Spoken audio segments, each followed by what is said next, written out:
6 o'clock. I'm going to call to order the Thursday, January 28th, 2021 meeting of the Clive City Council. Will the clerk please call the roll?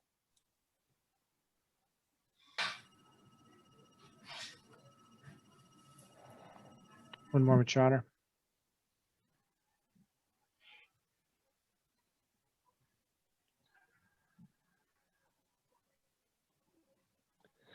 Matthew, I don't know if you can hear us there in the chamber, but it appears that you're muted. Let me see if I can unmute you. One moment. Okay, let's give it a shot now. Matthew, can you hear us all right in the council chamber? I can hear you fine. Great. I think Mayor's ready to call the roll. Okay, Mayor Cirksena, Here.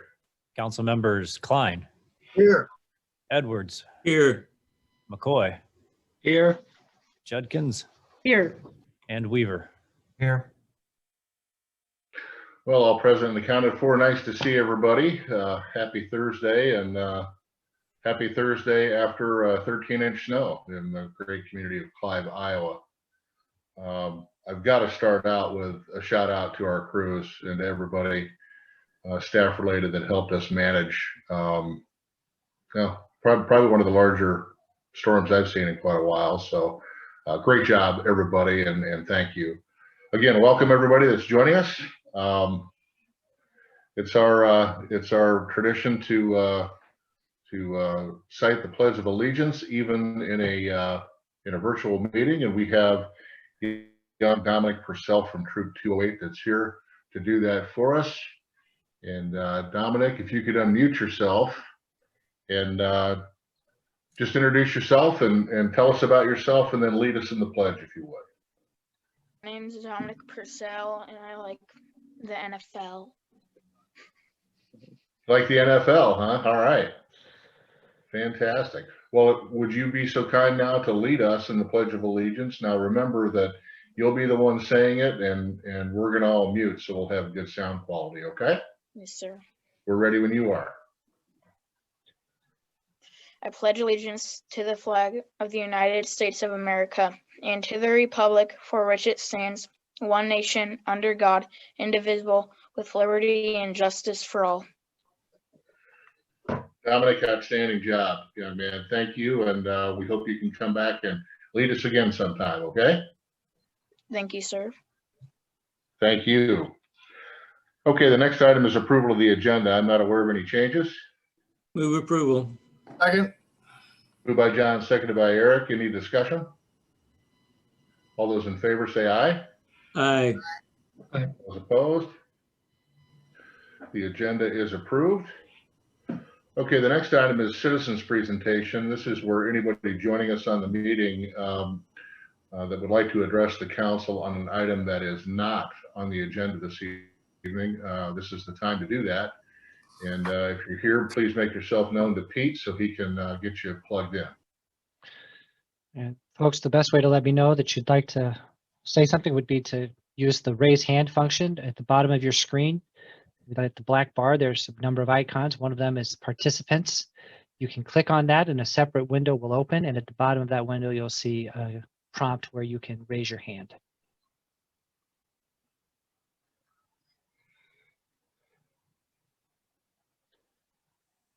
Mayor, I don't see any hands going up at this time. Okay, thank you, Pete. Seeing none, we'll move to the next item, which is presentations. We have two of them this evening. The first is regarding the CALIA accreditation certificate presentation. And Chief Venema, lead us if you would, please. All right, thank you, Your Honor. Appreciate the opportunity. I'm joined here tonight with this ginormous certificate behind me. If we were not in a pandemic, CALIA usually makes a pretty big deal out of these presentations. They even offer to send somebody to our council meeting to present it to the council because it is such a big achievement. But the way things are, they sent me their certificate and I wanted to bring it forward to show you here tonight. This will proudly hang in our lobby. It says, be it hereby known that the Clive, Iowa Police Department, having fully demonstrated its voluntary commitment to law enforcement excellence by living up to a body of standards deemed essential to the protection of the life, health, and safety and rights of the citizens it serves, and having exemplified the best professional practices in the conduct of its responsibilities, is hereby, upon the recommendation of the members of the commission, awarded this certificate of accreditation dated the 13th of November, 2020. This accreditation is good for 4 years. And over the next 4 years, we don't sit on our laurels. There are requirements that as we move forward, that we will be constantly reporting to CLIA on an annual basis to make sure that we are upholding these standards at all times. I think this is an achievement that we can be very proud of. I would especially like to thank Mr. Jeff Miller, who was our accreditation manager, who shepherded the process through, but there was really a team effort by a number of people on our department over a 2 to 3 year period to bring us to where we are tonight. So, Your Honor, I present this certificate to the City of Clive. Chief, thank you. And it is my pleasure to accept it on behalf of the city, and want to thank you and all the members of your department for your dedication of extremely hard work to achieve this this great accomplishment. I'm going to stop there. I'm going to ask council if they have comments or any questions for you. Council? Well, congratulations, Chief. I think that's obviously a great accomplishment.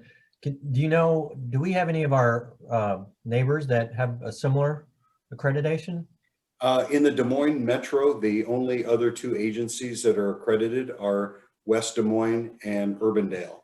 I know there are some other departments who are looking at the accreditation process, and recent events from 2020, a lot of agencies are looking for ways to demonstrate professionalism and take that next step. And so I imagine we'll be seeing some of our other neighbors looking into this process. It really does raise the level of your organizations just that one step higher for excellence. That's great, Chief. I mean, obviously, with only 3 in the metro having it, that obviously shows a level of accomplishment. So congratulations. Thank you, sir. Chief, please extend that congratulations to Lieutenant Miller and the rest of your staff. Job well done. Thank you. I'll do so. Thank you. It's a real source of pride for the community. So congratulations and thanks for your leadership. Thank you, Susan. Just a great job all around. We're all very proud. Thank you, John. Well done, Chief. Thank you, Michael. You bet.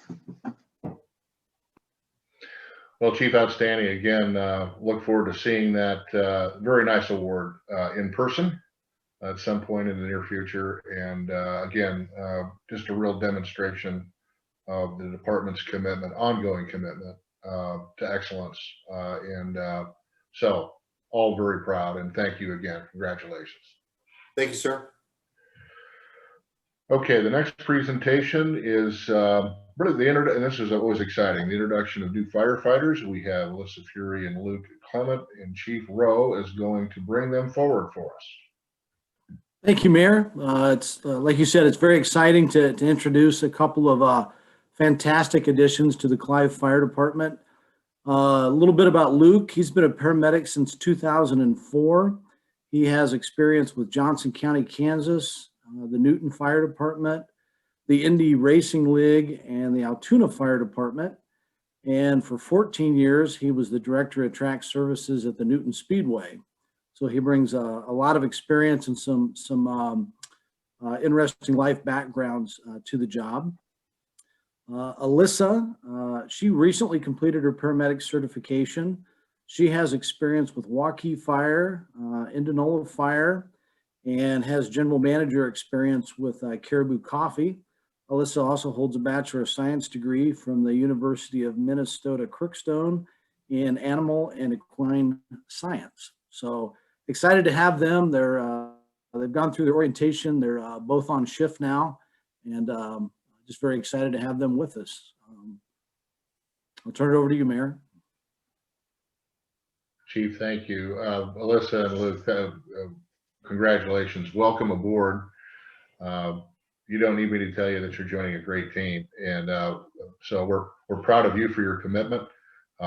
We look forward to serving alongside you and to all the great things that you will do to support our department and our community going forward. I'm going to ask each of you just to say a comment or two, if you don't mind, and maybe Alyssa, I'll start with you.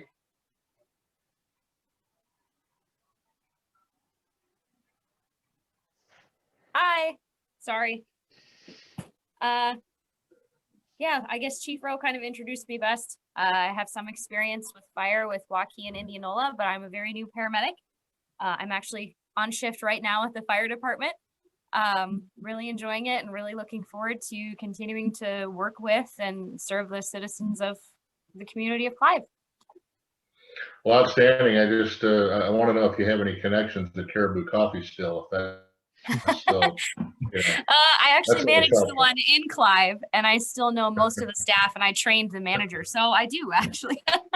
It's a tough job. Well, welcome aboard, Alyssa. Thank you very much. Thank you. Luke, a comment or two.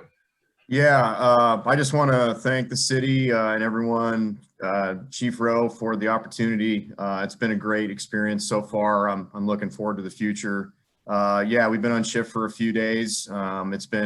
It's all been positive and, adapting well to my crew and don't have any complaints. It's all been great. So I just want to thank the city of Clive for the opportunity.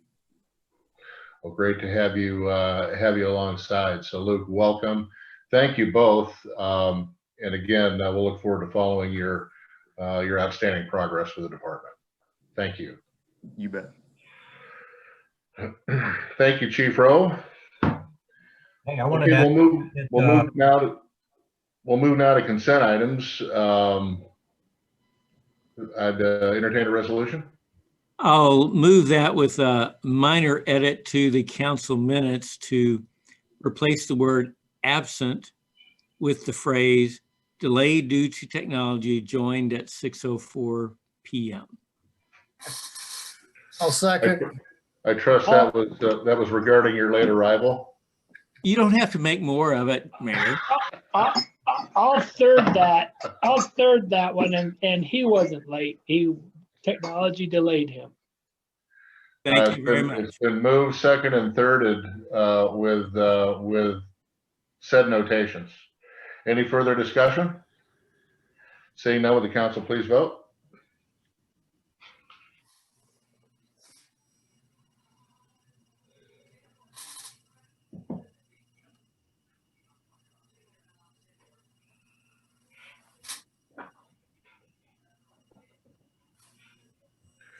That passes 5-0. Thank you.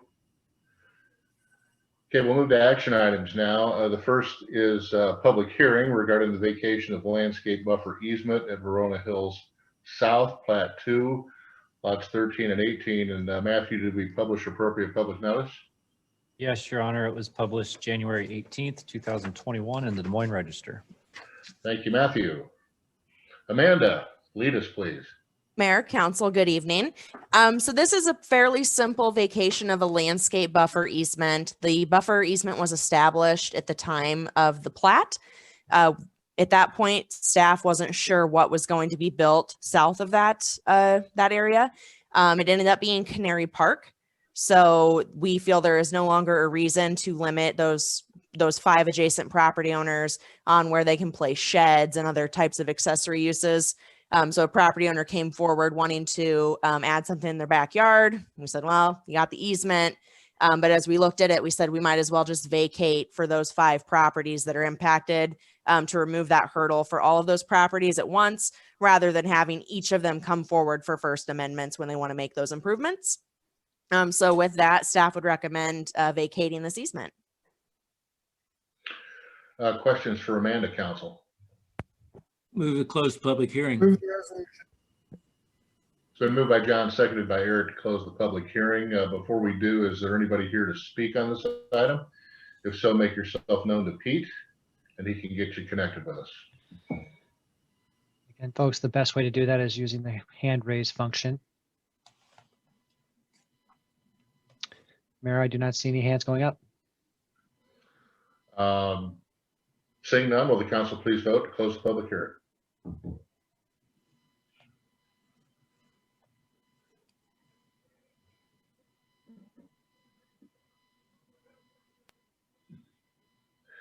Passes 5-0 to close.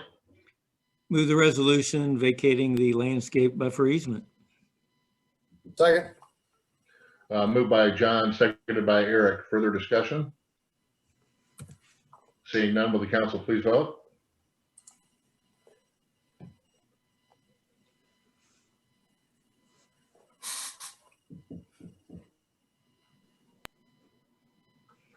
That passes 5-0. Thank you, Amanda. Thank you. Action item number 2 is the third consideration of ordinance number 1097, amending ordinance number 1034 pertaining to the CPI adjustments to compensation of mayor and council. And Joyce. Yes, good evening, Mayor and Council. So this will be the final reading of this ordinance. We have received no comments, either written or oral, on the ordinance. It will just mainly, the biggest change will just be to that CPI reference that we use for compensation of the mayor and council. And it will not go into effect until January 1st of 2022. So. Thank you. Any questions? I'd move that ordinance number 1097 be considered for the third time, placed upon its passage and adopted. Second. It's moved by Michael, seconded by Susan. Further discussion? Seeing none, will the council please vote?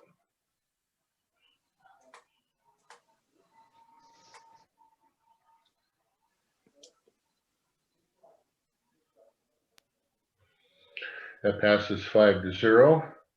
Let the record reflect that ordinance number 1097 is declared to have been enacted. Thank you, Joyce. Action item number 3 is the third consideration of zoning ordinance number 1098, amendment general regulations. And Jill. Thank you, Mr. Mayor. This is the third consideration of the changes to general regulations. I have in your memo a couple very minor changes were done with the visuals and some minor layout changes. We also caught a small discrepancy that I have listed that's just in the scope that refers to non-conforming uses if they're damaged beyond 60% of their replacement cost. That use cannot be repaired. In other parts of the code, it's 50%. So we changed it here to match those other sections, primarily in the building code that refers to a 50%. So staff would move to approve, and here's third consideration. Any questions? Questions, council? Question for Amanda. Would you consider that updated change to be just an editorial update and non-substantive? Yes, because it is in other sections of the code. So this is going to match what is in the building code. Thank you. You're welcome. Other questions, council? Sorry, go ahead. Okay, I'm just going to move that ordinance number 1098 be considered for third time, placed upon its passage and adopted. Second. It's moved by Michael, seconded by Susan. Further discussion? Seeing none, will the council please vote?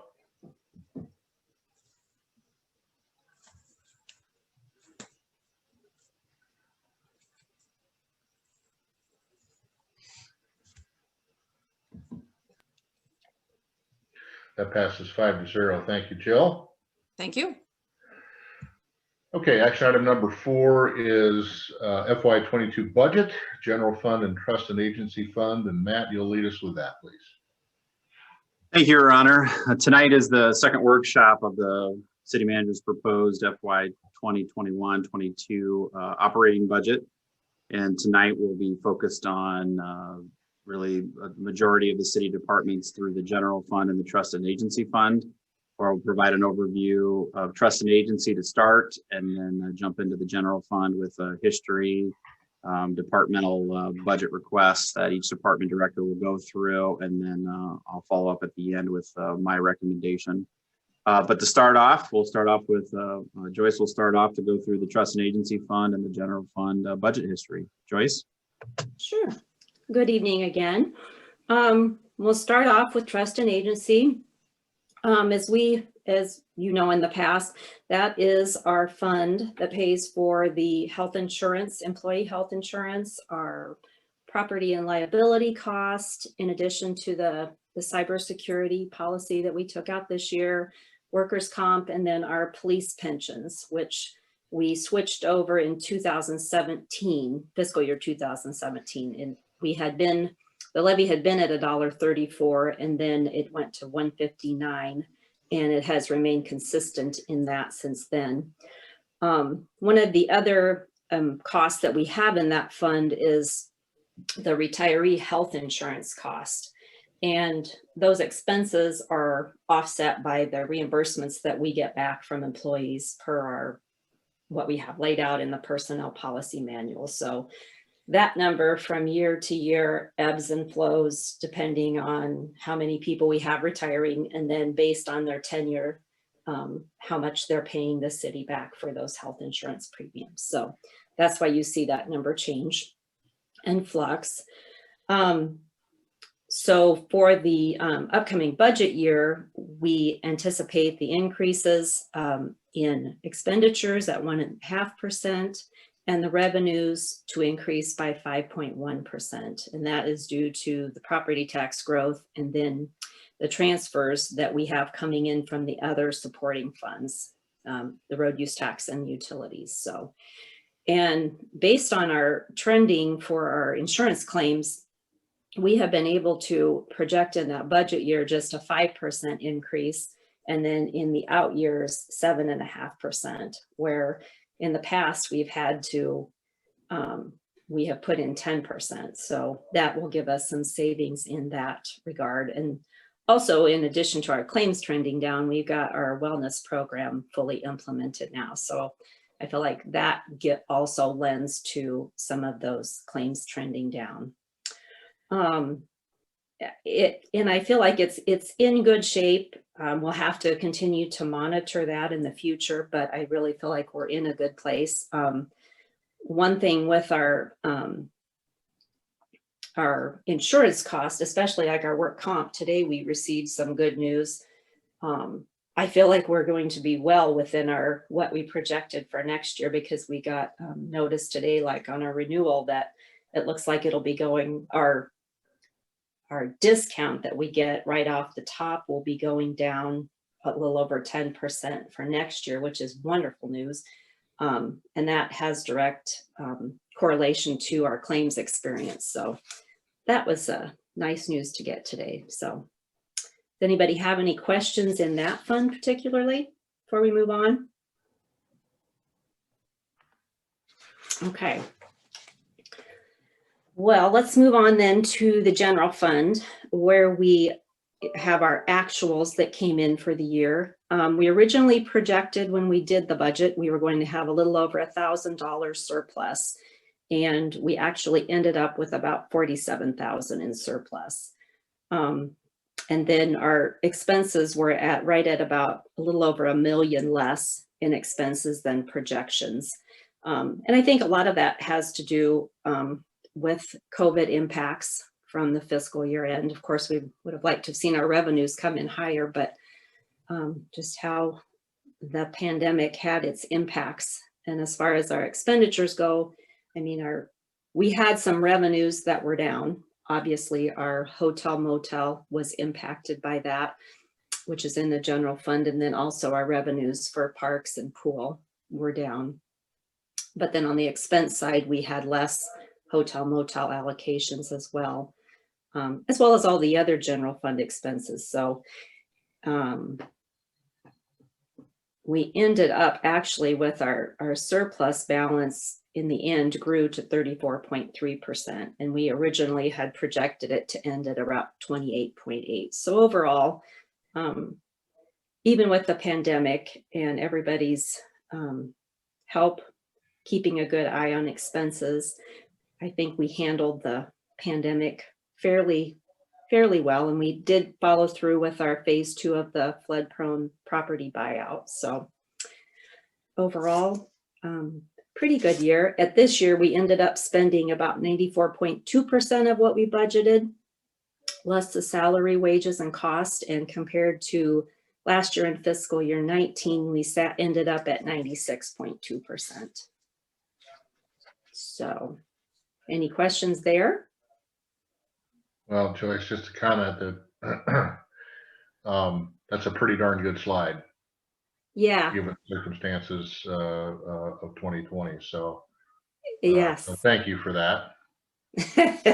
It was interesting.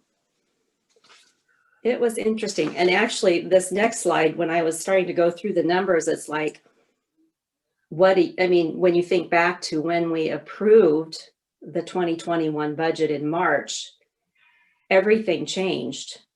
And when I was going back through the numbers on that of how we're projecting as far as our revenues, when we adopted the budget, we had planned for our ending fund balance, we have 176,000 to add to the reserves. And where we're looking at in the revised is we're thinking we'll be at about 110. So we have some increased pandemic expenses, some lower revenues. And when I tried to go back and see where it's just all over the board, one positive thing was, though, you know, our lost revenues, amazingly, we came in when we got our true up in November, it was a pleasant surprise. So that was really good to see. Of course, our hotel motel is way down, but that, and we just had a lot of ups and downs, but overall, I think we are still going to be sitting in a very good position for the end of the year. And of course, our interest income took a big hit. One of the bright spots this year was I had purchased a CD in 2019, April of 2019, and it was 2.75%. I had $5 million and it was 18 months. So it was looking really good as our interest rates were plummeting, and it didn't mature until October of 2020. So that was a bright spot for our interest income for this year, but it's still going to be lower than we'd hoped for. We're not making anywhere near what we were a year ago at this time, obviously, but anyway, and then, so hopefully, when you look at where we could end up this year, even if we could be at 98% of our expenses at the end of the year, that would increase our surplus by $370,000. So that would be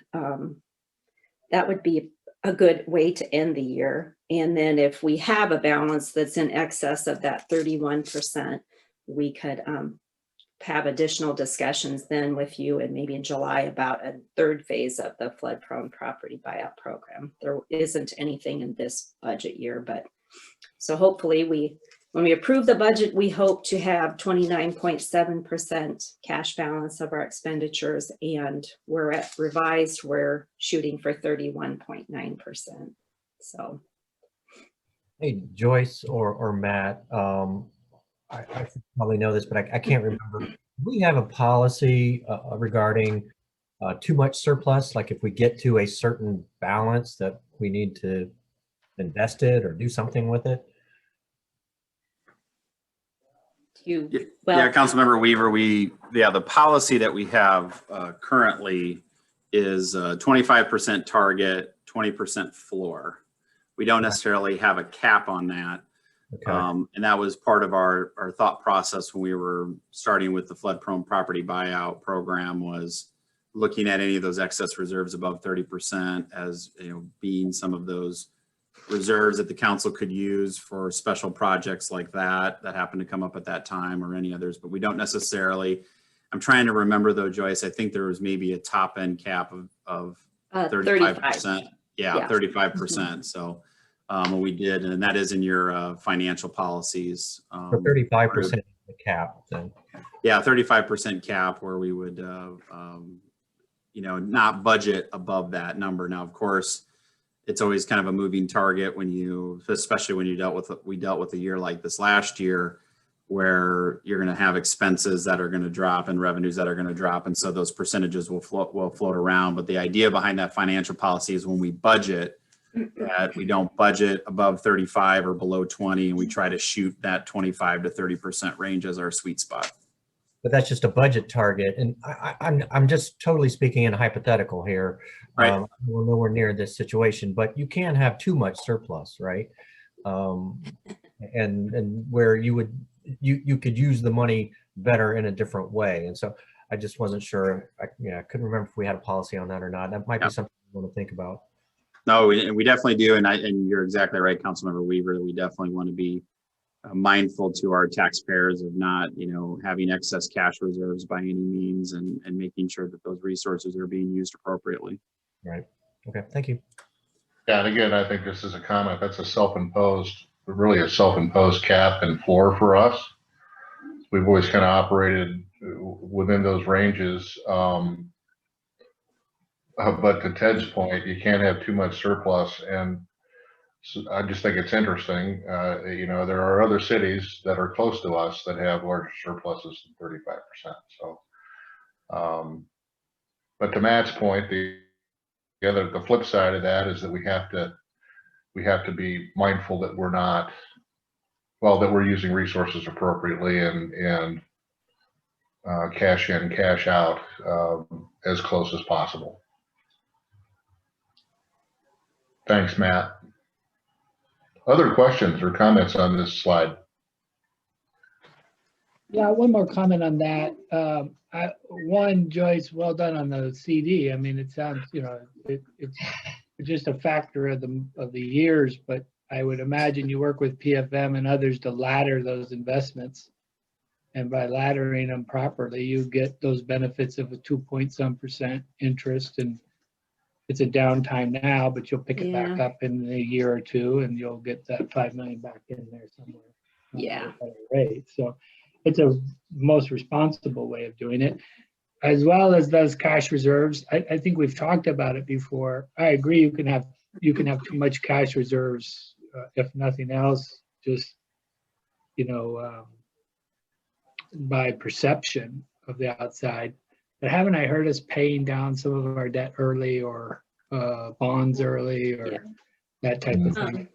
Every time we just started our next borrowing for this spring today, but actually our rates have been so phenomenal over the last few years, but that's just kind of a common thing that PFM will always go back and check on call dates and see what the opportunity is there. But there isn't going to be any opportunity for us at this point, because we've had some really good borrowings with low rates lately. So we're really getting our debt paid down there. Right. And another justification of having a partner like PFM, right? Watching that too much debt, and they understand that piece. That's all.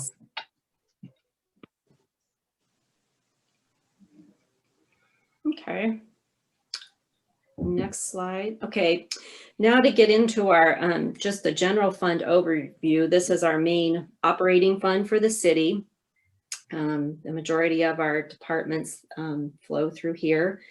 Our full-time equivalent count for employees, just in the last 5 years, we went from 120.2 full-time employees to 134.2. So that is about an 11% growth in employees, and in that same time frame, 15% increase in our population. So for the fiscal year 22 budget, we don't have any additional positions planned. And then that general fund levy generates over 60% of our revenue for the general fund. It's our main revenue source. So, and then one thing I usually try to go back and look at is the statistics of how we compare with other cities in the state. And this year was interesting. I mean, one of the ones that I just wanted to share with you was in the regard to the general fund levy. Of all the cities in Iowa, we are 86% of them or near that 810 levy or over. But then when I dove into the cities that are under the 810 levy, of the 125 of them, there are only 6 cities that are over 10,000 in population that are still under the 810 levy. So I thought that kind of it spoke to me, and we are one of 4 in the metro area in that category. So anyway, that was a fun fact, I thought. And then, so going from there, if there aren't any further questions, we can go into the department slides, but happy to entertain any questions you have. Questions, council? Okay. Joyce, again, all good. No, I don't let everybody's silence fool anybody. You know, this is good stuff. So just want to reiterate. Yeah. Okay, so for the admin services department, we have 9 full-time positions. We, in 2019, the HR manager joined our department, which was a good fit for us because we do a lot of work together. So it was just a natural transfer to get her in our department, and it's been working well. We don't have any significant budget requests for 21-22. We have worked through in the last 2 budget years, in the one we're currently in, the reorganization of the department. So phase 1 we completed last year. Matthew's transitioned to city clerk and mine to the administrative services director. And then in this year, we just completed the transition for Corey Eastman to move to our finance manager. So the upcoming year is going to be a year of transition and development for our department. We've had a lot of short-term initiatives going this year, which has been fun to be part of. We have a new budgeting process that we're working through. And I probably owe all the department directors bundt cakes or something by the time we get through all this, because they've been really good with lots of changes this year, I'm telling you. And then the accounts payable workflow process, because it's been fun, but it's been a lot of work. And we're currently working on the 457 transition to one provider. So we're getting down there in the last couple months of that. So that's been a little bit of a lift, but it's been fun. So we're working on that. And then we have, in this current budget year, we have the retirement of one of our utility billing clerks, which will happen at the end of April. And then another one of our administrative assistants will be retiring in the fall. So it gave us pause to look at how we could reassign some work duties in order to give a more focused support for HR, because we've been trying to kind of piecemeal it together, and it's just, there's a lot of details that go with the job, and Roxanne does an awesome job for us, but we just felt like maybe it's time that we refocus some of those duties. So in the fall, what we're looking at is when we backfill that admin position, to look at somebody with a focus of at least half of their time focused to dedicating to helping in the HR arena there, and then having those skills for communications and such, and looking at how we can realign duties to make the most sense and get all of our coverage and all of our duties aligned well. So that, and of course, we're going to strive to sustain our AAA bond rating this spring, as we just get started working on that bond issue coming up for the spring. And then I'm going to actually add to the year of transition and development, and I'm going to retire at the end of this calendar year. So, but I think we have everything all set and in place for a good transition and ready to move forward. So. Well, now Joyce, that's you kind of slipped that in, didn't you? I trust there will be more discussion later. Yeah. There certainly will be, starting tomorrow morning with a phone call from my office to her, because she is our sole support unit down at my office. Wow. I have lots of good backup. So, You're not talking about that long-haired guy, are you? pardon? Said you're not talking about that long-haired guy, are you? Yeah, that's one of them. Yeah, he's pretty good. Yes. Hey, Mayor, I have a quick question for Joyce. So reading through your memo, Joyce, you talk about the continuing process of converting all the paper documents into the Laserfish system. And, you know, it just seems to me we've been doing that for literally years. I mean, maybe a decade. I don't know. I mean, it's just been going on forever. I know. So I guess my question to you is, rather than having your staff kind of do it on the side here and there, can we just hire a temp to spend a month and just finish it? I mean, is that? You know, and the thing is it's like, I know that they have people that do that, but it's like, you have to really go through those folders and make sure. And it's like, I go through a file and I'm thinking, oh, but you know, that old saying, garbage in, garbage out. Sure. And so that's kind of why we just keep pecking away at it. And pretty much everything we've got, I mean, we're currently paperless. It's just going back, and we have gotten all of the minutes, all of the resolutions, all of the easements, all of the deeds and that kind of stuff. And when we're looking at remodeling, it's like, we do not need a filing room that's any bigger than what we have now. And we could go in there now probably and just set aside a day and get rid of more paper. So, like I said, just continually work on it.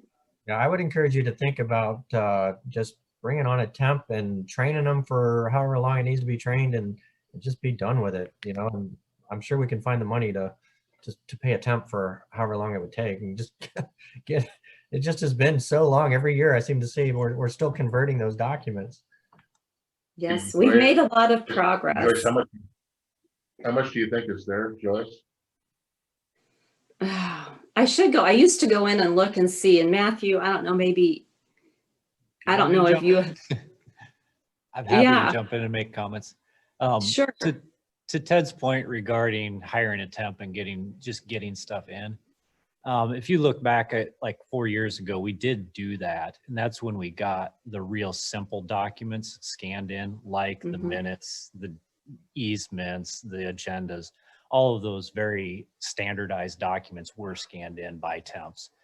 What we're looking at now is going through things like project folders, plat folders that do require somebody with a good working knowledge of the city to be able to determine what is a record of the city and what is not.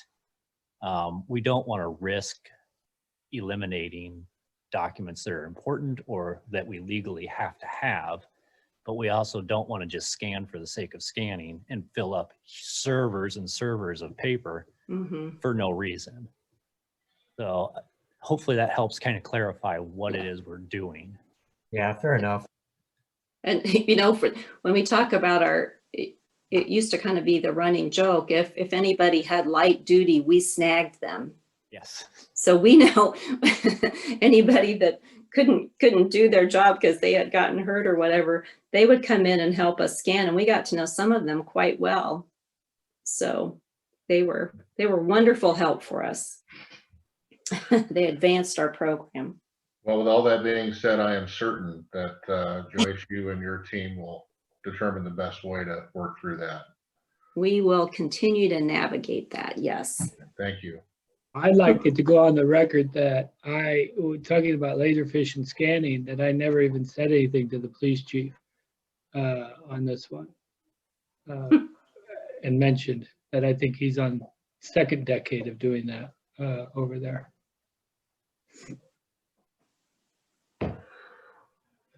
Well, council, any other questions or comments on this slide? Hearing none. Joyce? Very good. All right, I guess this is my slide. So we are proud to be the primary law enforcement agency for the city of Clive. We now have 28 full-time sworn officers. In the current budget year, as you remember, you were kind enough to authorize 3 additional. We went from 25 to 28 sworn. We also have 3 full-time civilians and 1 part-time civilian position. With the staff that the council has given us to add to our sworn force, the plan is to use those to get to our 410 scheduling system. Those 3 officers are currently at the Iowa Law Enforcement Academy, getting ready to fulfill those requirements. Some of the big things that we have going on and are outlined in my budget memo is number 1 is achieving that new patrol scheduling model. I'm pleased to report that we've worked with our union staff, and we've come up with an agreement on a 410 plan that our goal is to implement it on July 1. So we'll have it start with our next fiscal year. By that time, those 3 officers that are in the Iowa Law Enforcement Academy should be out and working on their own. So we will be fully staffed at that time to make that model work. I'm very excited about that model. It puts more officers on the street during times of high call volumes and less officers on the street during times of low call volume. It also prevents us from having 3 times a day where there's no officers on the street at all. That will have an overlap, which will always have officers out there in the street ready to take calls while the next shift is coming on. The other thing that does for us is help us to work at reducing overtime. One of the big users of our overtime is late calls. You get a call at the end of your shift. It's difficult to wrap up in time and get all your reporting requirements done before you go home. Excuse me. This will allow us to push some of those calls away from the officers who are ending their tour of duty and pushing them to the officers that have just come on, so they have more time to complete the call and complete the police reports that go along with them. Another big issue that we're working on, of course, you've heard a lot about our canine program. We'll talk a little bit more about that later. Also, huge issue that we deal with on a day-to-day basis is our ongoing efforts toward professionalism, fairness, and accountability. Our website is, I would say, one of the more informative and open websites for law enforcement in the metro area. It allows people who have questions about our policies, our procedures, or data to find them on their own. And this is something that's not a once and done. It's something that we're going to continue along with our CLIA accreditation every day to make sure that we are adjusting to the needs of the community, the desires of the community, and always be ready to take on the next form of law enforcement, whatever that might be. Some of our significant budget requests for the upcoming year is the addition of our K-9 program, and I'll detail that and our fundraising efforts on the next slide. The next 2 bullets are things that we do every year. We have a vehicle replacement program. We have 3 marked patrol vehicles that will be due for replacement in FY21. As you recall, the marked vehicles we have on a 3-year replacement cycle. And then we'll also have 2 unmarked vehicles, detective vehicles that'll need to be changed out. And we have those on a 6-year replacement cycle. A few years back, those were on a 5-year cycle, and we determined that we could stretch that out to an extra year because those cars don't get the same kind of hard driving and constant use that those black and white patrol cars are getting. Another significant budget request is going to be for a half year of operations for our new public safety center that we'll be sharing with the fire department, but I'm gracious enough to carry that in my budget. You're welcome, Rick. So besides funding our new building, we're still going to have to keep the lights on in the Diamond Public Safety Center for whatever the future holds for that facility. Next slide, please.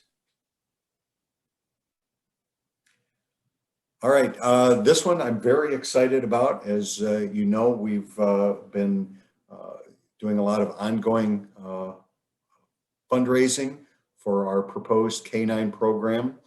We estimated that we needed just over $58,000 to make this happen. As of a week ago, we had raised just over $28,000. And I bring some good news forward tonight that we're in some little bit out of the box thinking and arrangements here. We've got an offer from the Clear Lake Police Department. As you see, that black vehicle on the upper part of the screen is a, let's see, what year is that? I believe it's a 2016 Ford SUV that is completely outfitted as a K-9 vehicle. They have retired their K-9, and it's going to be a couple years before they're ready to start up a K-9 program again because of some promotions and some other circumstances that they're not quite ready to get that program started again. So they have a K-9 vehicle that's completely outfitted. It's got internal lights, all the radios, everything that you would need, cages, extra cooling for the K-9.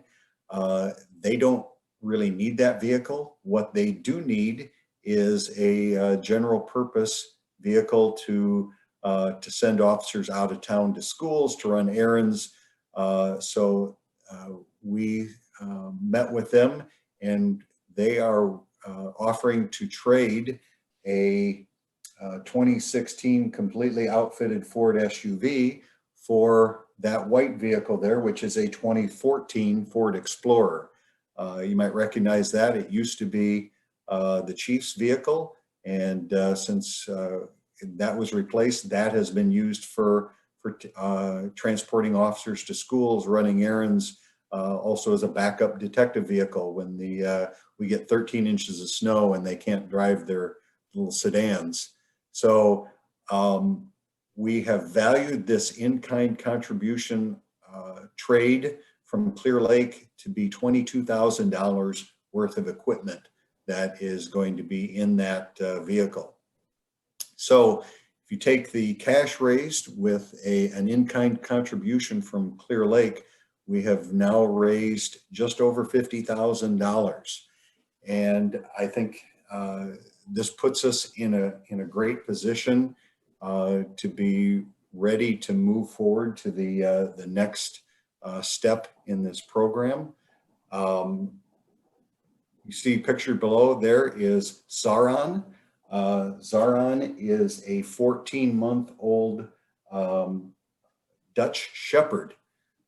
He is currently living and getting his basic training in Poland at a trainer that our preferred vendor works with. And what we're looking to do tonight, since we are getting so close to our goal, we would like to get a nod to start moving forward and putting a down payment on Zaran and having him flown from Poland to our vendor, Treetown Kennels in Forest City, Iowa, where he can start on his intermediate training. That positions us very well for a fall class where we would be able to send our designated handler to Forest City to do the 4 to 5 week training program, which would be the final training for Saran and handler training for our officer. So that would position us by, let's say, October of this year to have our canine program become a reality.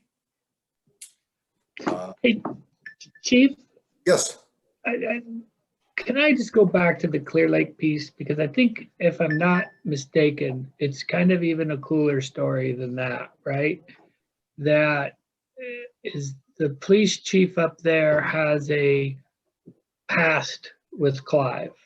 Yes, yeah, the police chief and the number 1 and the number 2 in Clear Lake are both former Clive officers.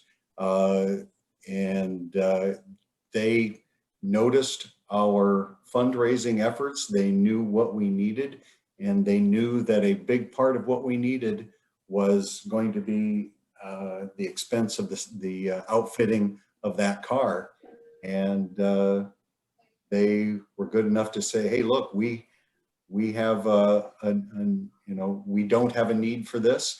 Clive does have a need. And yeah, it's a great story of interagency cooperation. Yeah, and it tells a lot about who Clive is, right? That you have someone leave and go up to become a chief in Clear Lake and is still involved and willing to give back to, where he started. Yep. And that's Pete Roth, but what a great school. And then Captain Colby, who is a former Clive officer as well, left Clive to go join as Chief Roth's number 2 in Clear Lake. And yeah, it's a great connection, and really positions us to be ready to move forward a lot sooner than we had anticipated. Thanks.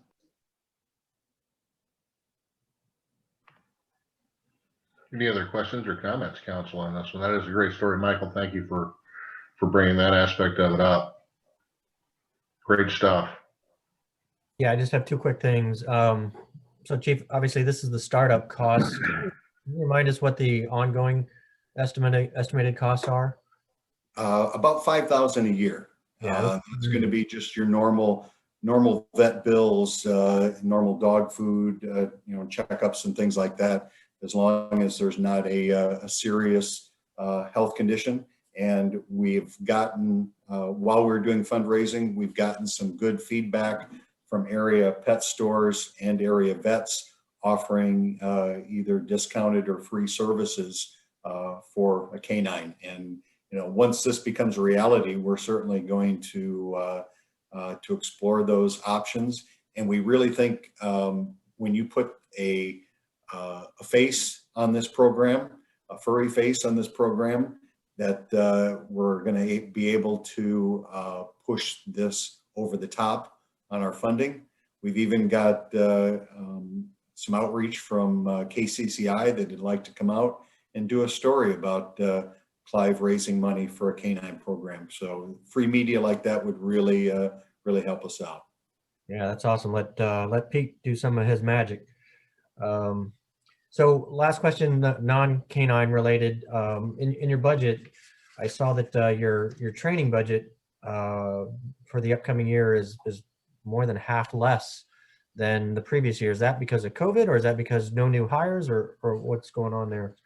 That is going. The main part of that is going to be the academy training. That's always the biggest portion of training. We had to send 3 people through the academy. Generally, in an annual budget, I'll budget for 1 to 2 academy training slots. It's about $7,500 to $10,000 in just training costs per new officer. So if I know I've got retirements coming up, I'm going to be putting in for extra. But this current budget year, yeah, we're putting 3 through the academy, and we're going to be back down to planning for 1. Gotcha. Okay, very good. Thank you. Chief, how well do Dutch shepherds get along with goats?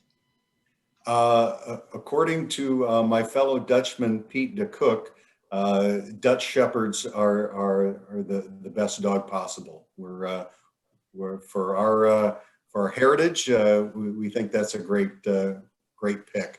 But seriously, when we worked with the vendor at Treetown, we said we want a particular personality of dogs. I said, for Clive is a friendly city. We do a lot of community outreach. We said the first thing, we want a dog with a temperament that is going to be easy for the public to approach. We want this dog to be able to go out to community events like the Clive Festival and make appearances at schools. So our trainer worked with his breeders in Poland, and Saran is who they recommended. And I plugged Saran into my Google Translator in Polish, and it just says Sharon. So I'm not sure if his name is really Sharon or what that might mean. Chief, you said you needed a nod to place a down payment to move the program forward. Do we do that just by approving this budget, or do you need some special affirmation from the council tonight? Well, I think we're looking for your feeling if you're ready for us to move forward. I feel we've, you approved the concept for when we raise that amount. We're a little bit shy of that amount, and Matt, correct me if I'm wrong, I think we're just looking for, as long as there's no objections for us to moving forward, that we will put a down payment on Saran and get the process started. And how much is the down payment? The down payment is $6,250, which is $12,500 is the cost for the dog and all of the 5 weeks of training that go along with it. Council, is there any objection? John, go ahead. No objection. I say proceed. Yeah, I think proceed. Great job by Officer Kepnich and your team, Chief. The program's really moving forward, and keep it going. Chief, there you go. All right, thank you. Thank you, council.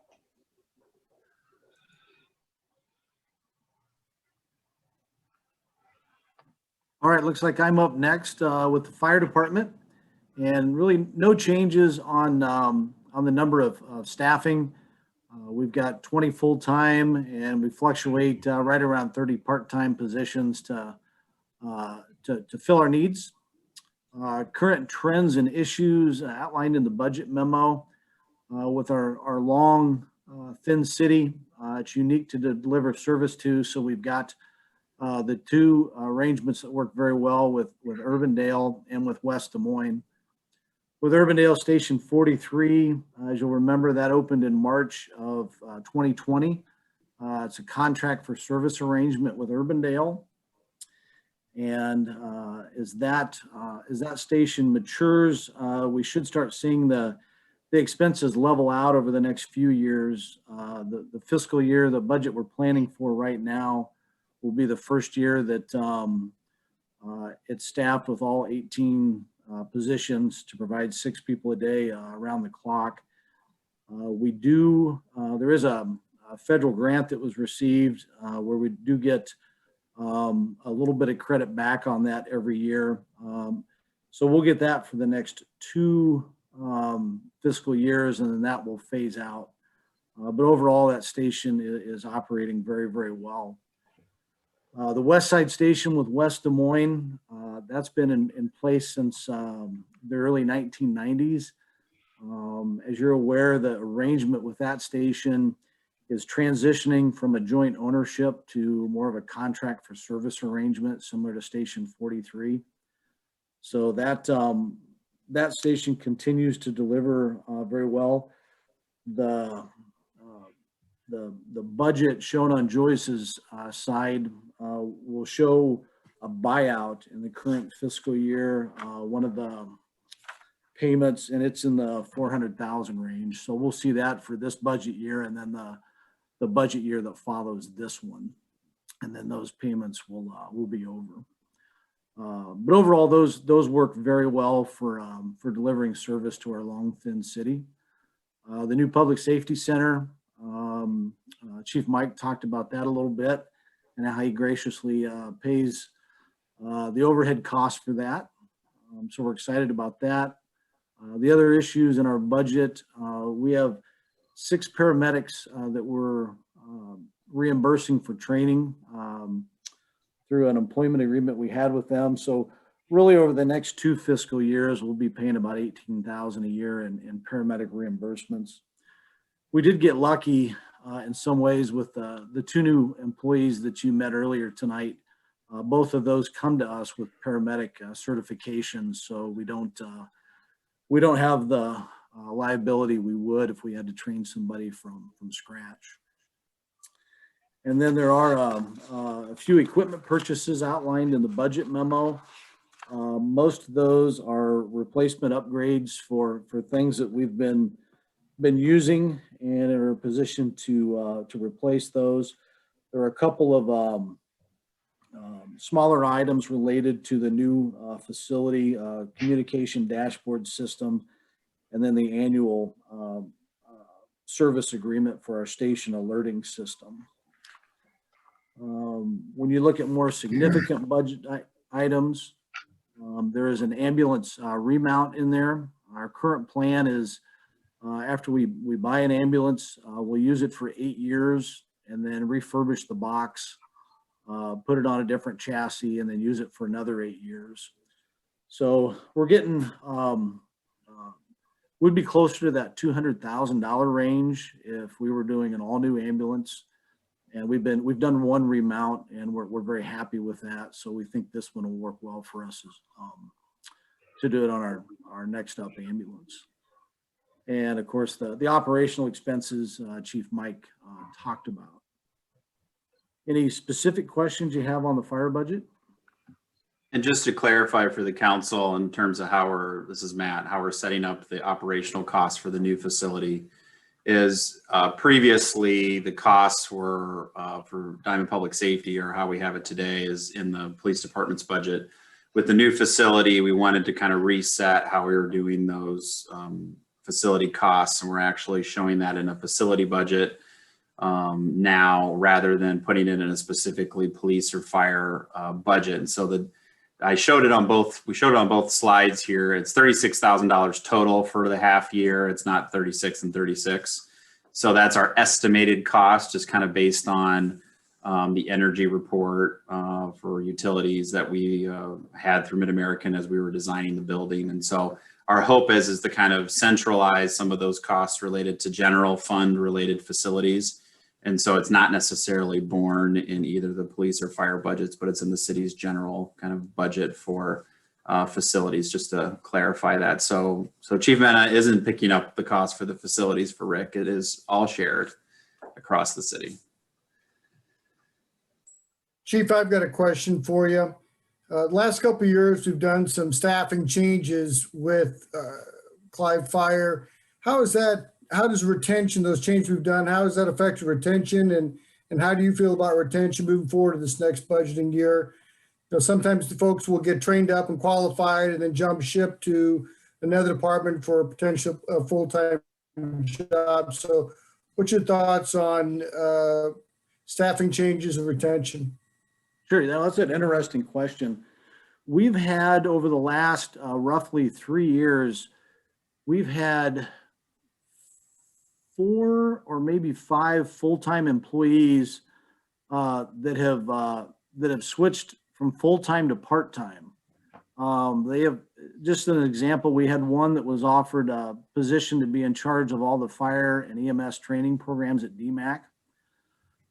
So he stayed on part-time. There's another one that had the opportunity to be a full-time instructor with DMAC, those hours were more conducive for him with his family, he wanted to stay on part-time.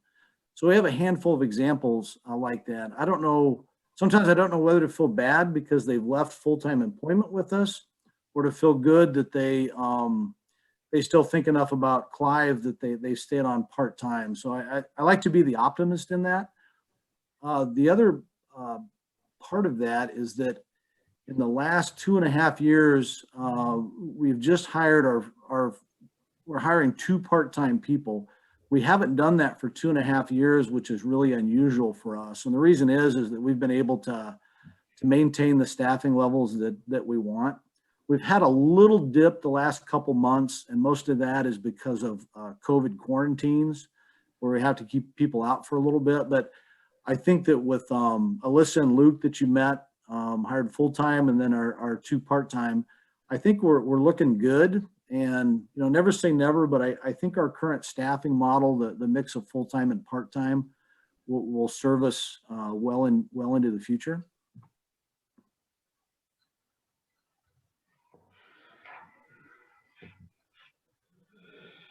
Well, thanks, Chief. Council, any other questions?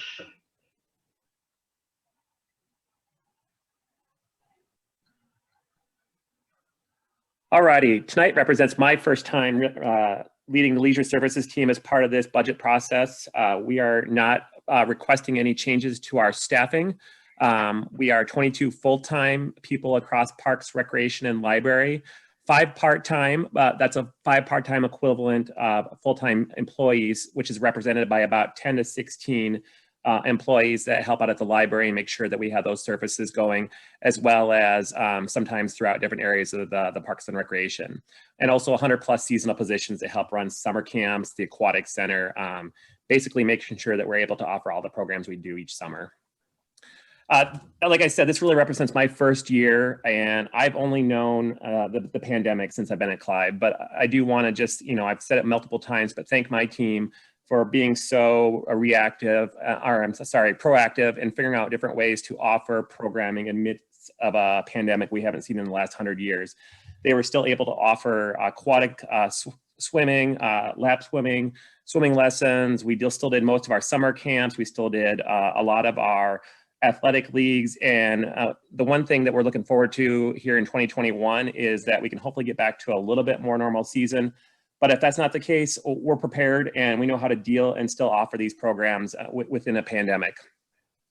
Probably the biggest thing you're going to see regarding kind of our budget requests this year is related to operationalizing the GOAT program, looking at it from multiple different ways. What does the permanent GOAT kind of program look like? How do we utilize volunteers? And one of the things we found this last summer by putting the goats out into the Greenbelt pretty much full time was that we need something to really tackle the Greenbelt first before we throw the goats in there. What we found is a lot of the honeysuckle and invasive species within the Greenbelt is taller than even the goats can handle. So one of the things that we're proposing to do is purchase a forestry mulcher. That forestry mulcher would go in, knock down, chew up all the invasive species out there. That won't kill them. They will regrow, but that's when we take the goats in there. And we find it's an effective way for us to manage the Greenbelt, make it more ecologically sound, and do it in a way that we don't use a lot of chemicals. So what we're proposing to do is sell our current skid steer and purchase a new one that has a little bit higher power with the hydraulics and a forestry mower attachment to that. One of the ways we are able to do that is we'll sell this skid steer a little bit sooner than we did than we normally would have done. And we pushed all our additional truck replacements out 1 year. We felt like we could do that and it would fit right into our existing budget. We're also going to do some replacement and trade-ins of the backhoe and the breaker. We're taking some used ones from Public Works as well as an air compressor. We talked about the Lynn Ann Park short-term improvements. We're well on our way now on that. We expect that the first parts of that installation will begin in probably mid to late March. We're looking at purchasing and replacing one of our seeders. So we'll have a new seeder that can handle both turf seeds as well as prairie seeds. Because of the size of the different seeds, you need different compartments for that.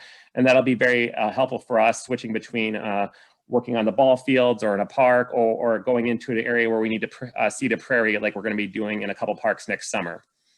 We're also looking at finding ways to make sure that the quality of our parks and trails are consistently high. So you're going to see replacement of basketball hoops in a couple parks, continuing the replacement of neighborhood park signage that we've been doing for the last few years.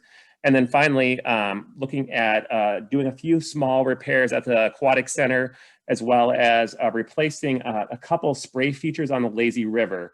These are ones that need to be replaced. They're falling apart. So we're proposing $21,000 to do that. Well, we also believe that longer term, there'll probably be more replacements or maybe some enhancements, but we did not want to propose anything until we've got the strategy put forward to the council later this year, where we'll talk about some of the issues and some solutions towards that. I'd be happy to take any questions. Questions, council?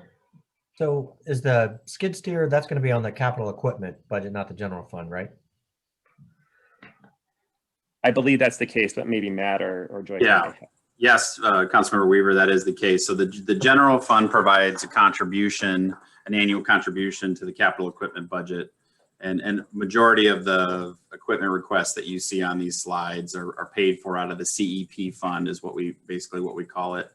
And so yes, it's included within that, and it is a sustainable fund with the contributions that the general fund and then road use and the utilities contribute to pay for all the equipment replacements for the city departments. Thank you. So this one is a little unique in the sense of it's not quite at its useful life in terms of the skid steer when we would normally replace it, but we're replacing it a little early to get a little higher horsepower one so that we could,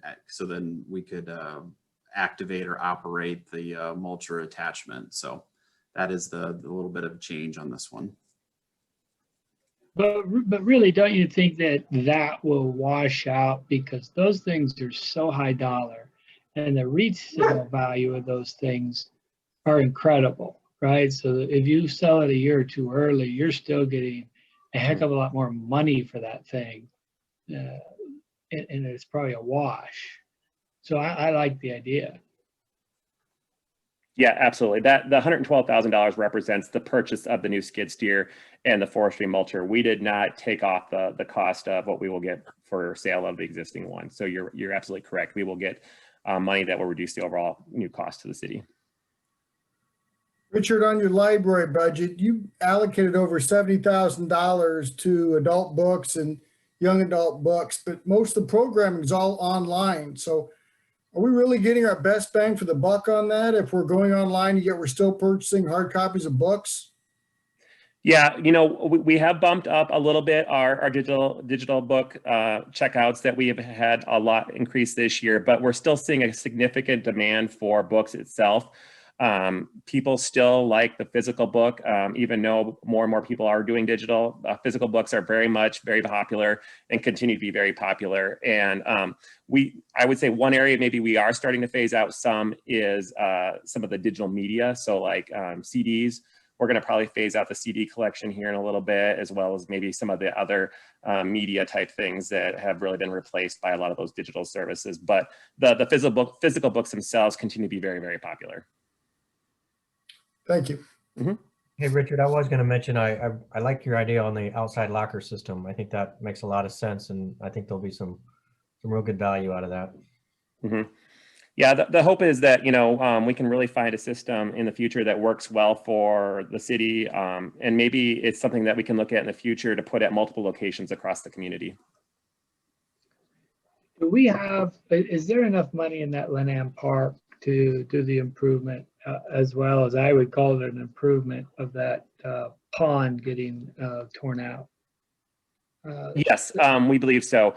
Total cost for the new purchase of the mini pitch system is at $90,000. When you subtract out some of the removal costs, we should be under that price point. Okay, great, thanks. Good questions. Any others for Richard? Richard, do you have more, or is this it? Nope, that's it. Okay.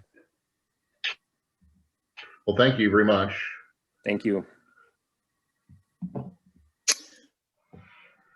guess it's my turn at this point. Happy that this year I'm back to more of a normal situation where I can say not a whole lot's proposing to change. We're going to continue to grind on for another 12 months.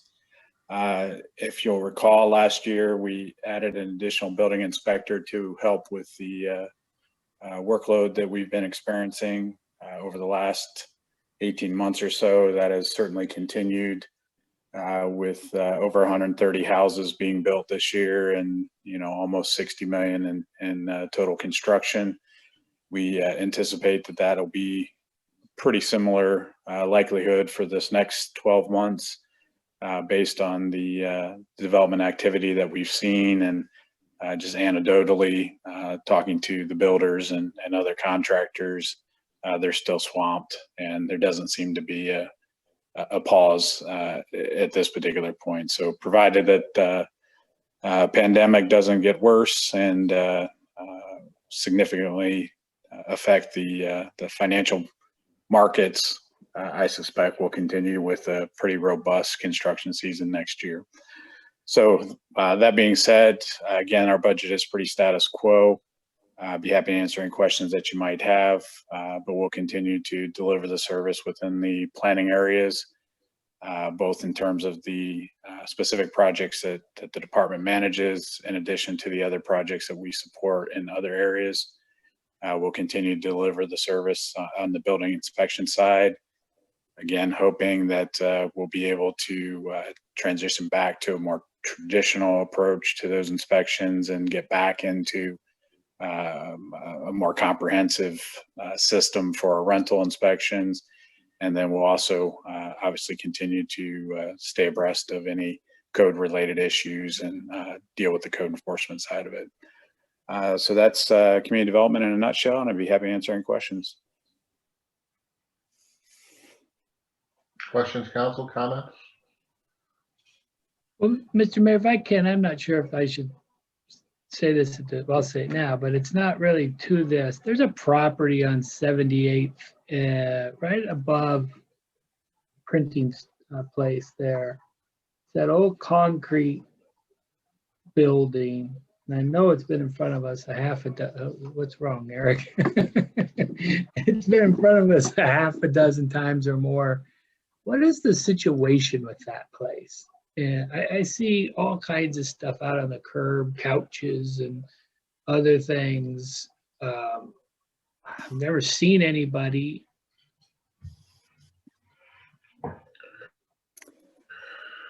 Yes, that property there has obviously been there for many decades. It's been owned by the same family for that many decades to this point. It had gotten to a point of being in a state of significant disrepair probably 12 to 15 months ago. The current property owner made some improvements, tried to clean the place up, put on a roof, tried to deal with some of those weather issues. We're still working with the property owner to complete that project. So at this particular time, it is not being used for any commercial purpose. I think they're storing some of their own materials that they use in some of their other rental properties in other locations. But at this point, it is not a facility that is been granted a certificate of occupancy for general public use. The site itself, yes, it kind of ebbs and flows in the past in terms of who had been the tenant in the space. It is a cold storage building, so there's no traditional occupancy of it. It's simply storage, warehousing. Various contractors have used it in the past to store materials and equipment, things of that nature. It again kind of goes through cycles of tidiness, I guess. So we continue to keep an eye on it. All of us know that if we're on the east side of town, that we make sure that we give it a drive-by to see what's going on, just to try and address the situation. But it is one that's tough from the perspective that it is what it is, which is a dry storage building. It is not going to be able to be invested in significantly because it is in the floodplain and is subject to substantial improvement limitations.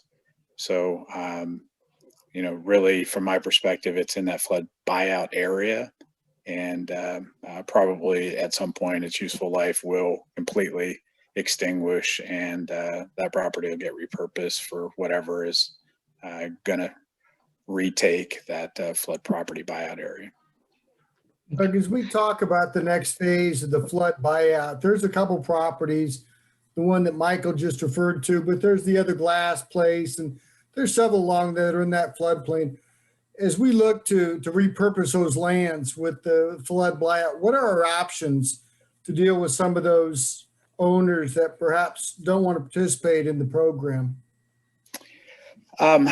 Well, that's really the big trick at this point. As you're well aware, the program to this point has been purely voluntary. So we have gone out and worked with those property owners that have been most hard hit from those past flooding events. We do still have a few of the property owners from that 18 flood that, you know, our funding just wasn't able to reach to. So I do know that there are probably a handful of folks that are still very much interested in working with the city on a buyout. That being said, I do know that particularly some of those commercial properties, you know, although some of them were hit pretty substantially as well, it is extremely challenging for those businesses, at least in my conversations with them, to find an alternate location for the price point that would be offered, if you will, for these properties. So these are kind of to a degree unicorn properties, as I call them. They suit their needs quite well, and they're very hard to find replacements in other nearby areas to still satisfy their customer demand. So certainly I think you know, it's going to be a longer term play, particularly with some of those commercial properties. And I'm just hopeful that, you know, we're able to find solutions and work those arrangements before we have another really big and substantial flood, because there will continue to be significant suffering with those properties in their current conditions. Thank you. Yeah, and the reason, Mayor, that I asked that originally is I just recently got an inquiry on it from a neighbor. I probably get one every month, at least one, and it's not from the same neighbor. It is probably from the same 6 or 7, but you know, it's not a coordinated deal. And when you drive by it, they're valid complaints, you know, whether it be stacks of tires or couches or garbage, you know, cans, and they don't even participate in the garbage program, and you know, on and on. But it's every month there's somebody. Well, very legitimate, and we, you know, Doug recited the, you know, kind of our history with it. I've had my own frustrations as well. So I think, you know, to Doug's point, we're just going to have to really keep an eye on it and make sure that that they're doing what they're supposed to be doing and not have a nuisance situation, and really try to work with that as much as we can, and maybe at some point have that become part of the buyout program if you know, if that situation presents itself to us. Again, we're a voluntary situation there, but definitely it's a valid concern. Yeah. Thank Doug, you. I saw at one point in time they had signs wanting clean fill dirt to put in there. I don't know if that's still the case. I haven't been down there the last couple of weeks, but I trust that's no longer the situation. Yes. Again, unfortunately, the communication between the property owner and the city, again, kind of ebbs and flows as well. So I think once we were made aware of that and reached out to the property owner and started asking a few questions, I think they understood the circumstance and did not bring any fill material in. That's not something that we would be accepting of for a number of different reasons. So yes, I think that particular aspect has been addressed. Certainly one to watch. Other questions, council, for Doug? Well, since the flood buyout program was brought up, and I don't know if this is for Doug or for Matt, but I didn't really see anything in the budget referencing that. Is that just on hold for the upcoming year, or what are the plans for that? Yeah, I can. Go ahead, Doug. I was just going to say, you know, that particular program itself is not, it has not been an actual line item, budgeted item. It has been a function of the success of the city at the end of the fiscal year. So if there were surplus funds, that's when we have come to you and asked if we can use those funds to move forward with the buyout program.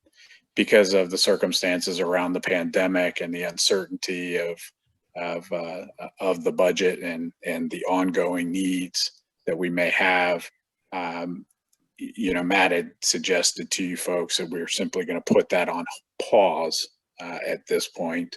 And again, if we're successful, as Joyce had indicated, potentially come June, there may be an opportunity to capitalize on the success of the city and look at additional funding in that area. Thank you. Yeah, just to add to Doug's comments, Councilmember Weaver, is once we kind of close the cash books at the end of June is in July, my intent, and probably during strategic planning, is to bring that up again, see where we're at with our cash balances, our cash reserves, and see kind of what's happened with this legislative session and where the pandemic is at that point, and bring that back to you all for consideration of a phase 3 of the buyout program. We still have some residential properties down there that, and Doug, would it be fair to say that we still have some interest in the program if additional funds were available? And so we think there might be some opportunities. Absolutely.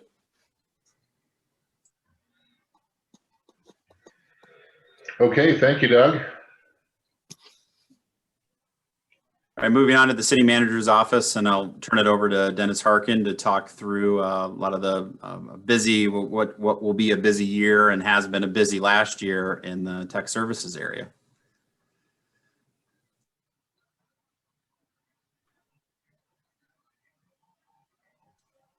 Okay, Mayor, Council, good evening. As Matt mentioned, yes, it was a busy year. 2020 was a busy year for technology services. With the pandemic restrictions starting in March, we kind of did a bunch of scrambling over a couple of months to get people mobile with laptops, getting our phone system capable of being able to do remote calls, those types of things. So yeah, it was a busy year. So I just wanted to highlight a few things from the budget memo. The first area around the disaster recovery business continuity best practices. Since being with the city since 2018, that's been a big goal for technology services to get a better infrastructure in place. So in the unlikely event of a server malfunction or a hardware failure, our downtime is going to be considerably less than the previous infrastructure was set up. We recently just migrated the primary file server from the old environment to the new environment with relatively few hiccups. So it sits in a better spot now. If we would have a storage hard drive failure, data is automatically written to a different drive. We didn't have that before. So that's been a great improvement. So we continue to do some best practices in that area. Around security, thankful that council was approved a couple different security packages that we did in 2020. We put in one back in January of 2020 called Sentinel-1, which monitors all the computers on the network. Occasionally we will get an alert if there's been some kind of unusual activity by even our own staff. And then we just mitigate those issues. Usually nothing serious, and we just mitigate it, allow the function to continue. We see a lot of it with the Microsoft Excel in some of the add-ons for that program. But it's a great tool. We get the alerts immediately when the activity happens. We implemented some malware software as well back in February, and that does a scan of all the computers every week and catches weird cookie type stuff that people get in their browsers and eliminates those. So that's been a good investment for the city. Kind of going to the budget items. One of the goals that I had when I started with the city was to work very closely with the other department heads to try to consolidate some of the services that other departments were paying, like data plans for iPads and phones, and we have consolidated that a lot into the technology department now. And we definitely saw a lot of fluctuation with the budgets as far as moving those services into my budget so that I can track those. And some of it is economies of scale. Rather than paying 4 Verizon bills, we can just pay 1. So that's been good to work with the directors and consolidating some of that stuff. And also just, you know, looking to the future for their each of their technology needs, and, you know, making a plan, improving the communications for projects, for major upgrades of softwares used by the different departments, whether it's public safety, public works. I know we're going to be expanding the Lucity asset management into the parks department here this upcoming year. So we just like communicating all that with the departments. And then the last thing, which is regarding the new building, I'm just excited about the move into the new building as our public safety folks are. We have the goal to move the data center over to the new building. We specifically have designed the new building to have redundant paths from the outside for the fiber connections for the internet providers, as well as our own city fiber, just to add to the redundancy of the network. We'll be implementing storage and host servers, a new and virtual environment in that building as well, with the goal of the new building being the primary data center for the city. And then the current data center will act as our backup data center. And we'll have redundant internet connections is our goal. I'm actually working with a telecommunications broker right now to find us the best connections into the new data center, how we're going to build the redundancy out, and just improve on that whole infrastructure for the city. As far as the significant budget requests, basically the first item on the infrastructure covers things this next year for server operating system upgrades. We need to do a couple of database software upgrades for some projects coming up. We're looking to replace a few of our core network switches in some of the facilities, and also replacing some of the phones, the desk phones, which will actually end up in the new public safety building. Under the computer replacements, the next departments up for computer replacements this upcoming year are the admin services folks and also the public works folks, and also one copier replacement. I want to know, with the computer replacements, pandemic has kind of changed the way we think about our workers now and how they work with their computers. As I mentioned before, we kind of scrambled to buy a whole bunch of laptops back in March and April. Going forward, for those staff members that can work mobile, instead of having a desktop computer, they will have laptops so that when the need arises, they're able to remote work and continue the services for the city. And that's about all I got. So if you got any questions, I'd be happy to answer those. Well, thank you, Dennis. Council, questions, comments? So Dennis, you mentioned that it's going to be fiber that we're going to be using. Is that through MyFiber or how is that working?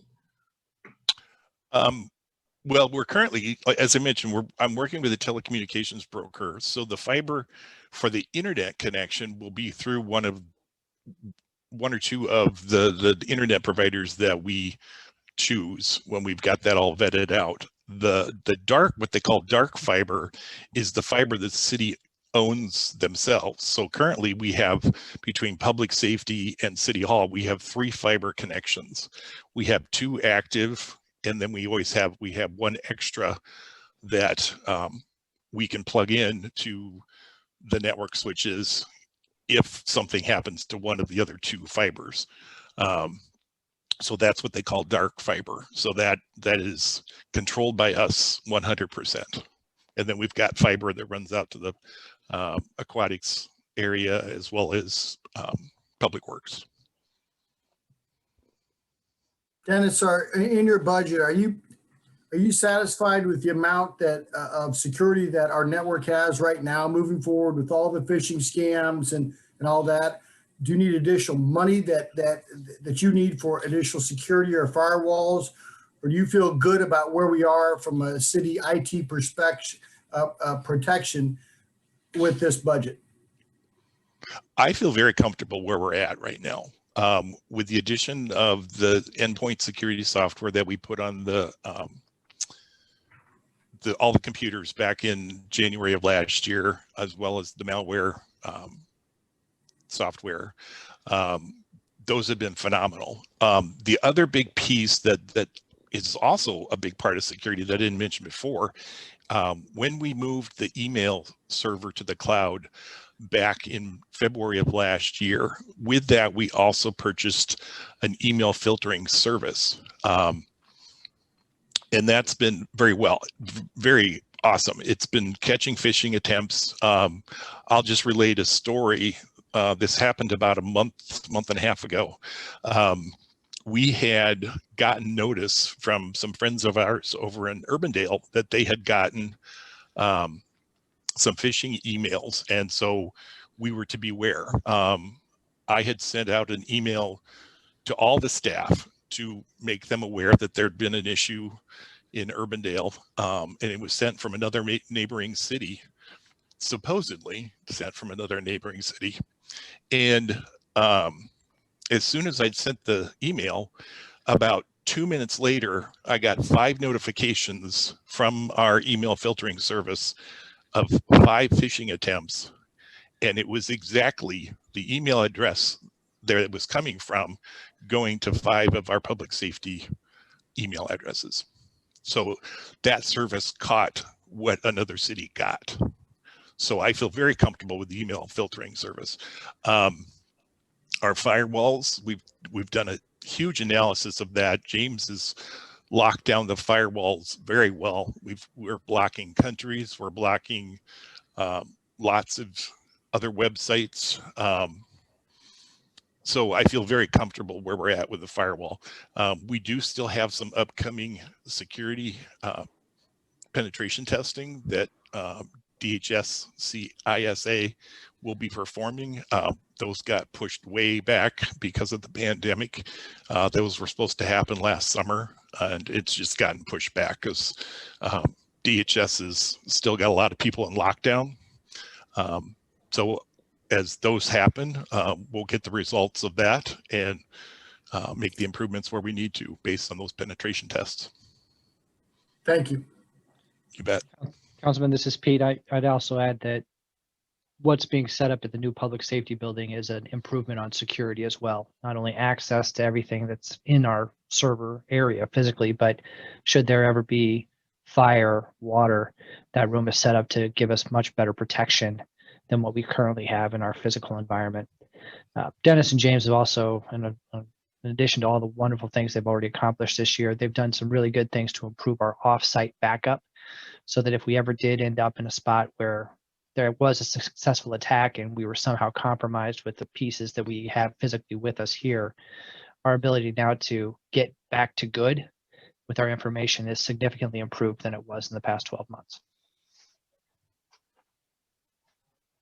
One additional thing that I'll add to in terms of the move to the public safety, the new public safety center, is just the electrical backup that we'll have at that facility, with obviously generator, but a primary circuit. And because of the geography of that building, Mid-American has a secondary electrical circuit that's not far away. It's actually just down the street at 86th and Hickman. And so they are running a secondary circuit loop to that building for free, or as a part of our package of improvements for that facility.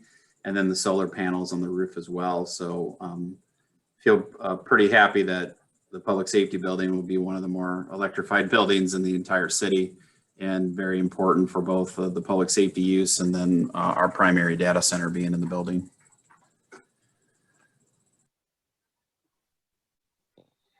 Any other questions on this area before we move into the proposed budget, kind of high level details?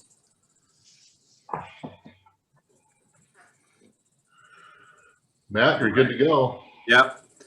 So looking at the proposed budget and just looking at the big picture items related to revenues, property tax continues to be the main funding source for the general fund at 56% of revenue, and due to our new construction growth and some adjustments to the residential rollback, that is one of our significant revenue increases for the year. For this proposed budget year, as you can see on the slide there, are increases in terms of assessed valuation and taxable valuation. The difference between that assessed and taxable is primarily a function of that residential rollback going up a percentage point, a little over a percentage point, which it kind of goes up and down every other year. So a lot of times what happens in revaluation years, which is this upcoming year, is not one of those. The rollback goes down.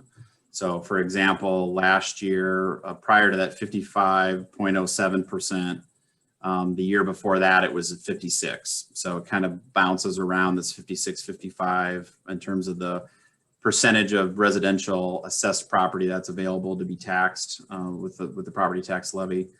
The multifamily residential rollback continues to go down. That will continue for 2 more years. And then there's actually a bill in the legislature this year that finalizes that process where multifamily residential property will now be classified as residential 2 years from now. So it'll be at that 55 to 56% or whatever, wherever the residential rollback is. In Clive, we do have a little bit of multifamily property, but not near as much as some of our neighbors. So it does have some impact on us, but it's relatively minor as compared to others like a city like West Des Moines, who has quite a bit of multifamily product. Our next right behind it in terms of revenue increase behind property taxes, our hope of coming back to some normalcy in terms of our recreation and aquatics programming, in terms of post-pandemic activity at the aquatic center and our recreation programs. So therefore the revenue comes back, and then we'll talk about the expense coming back with that here in a minute. So that is another reason for revenue changes. And then also local option sales tax, and kind of a surprise, and just gives you a sense of how important those online sales are. We did see some additional increases from previous projections for the Dallas County local option sales tax property tax relief portion. So as the council will recall from previous conversations, that property tax relief portion for Dallas County gets deposited into the general fund to help pay for our contractual arrangement with the city of Urbandale for station number 43. And this 641 number that you see there on the screen covers approximately 75% of the costs associated. with the agreement with the city of Urbandale. So not quite 100%, but obviously the vast majority of the costs that and those without local option sales tax wouldn't be available to us and would have, you know, needed property tax to support. So very important revenue for us. In terms of other revenue items, in terms of significant decreases, hotel motel tax. So for the budget year that would start July 1, historically we've averaged around $1 million or a little above $1 million in terms of hotel motel revenue.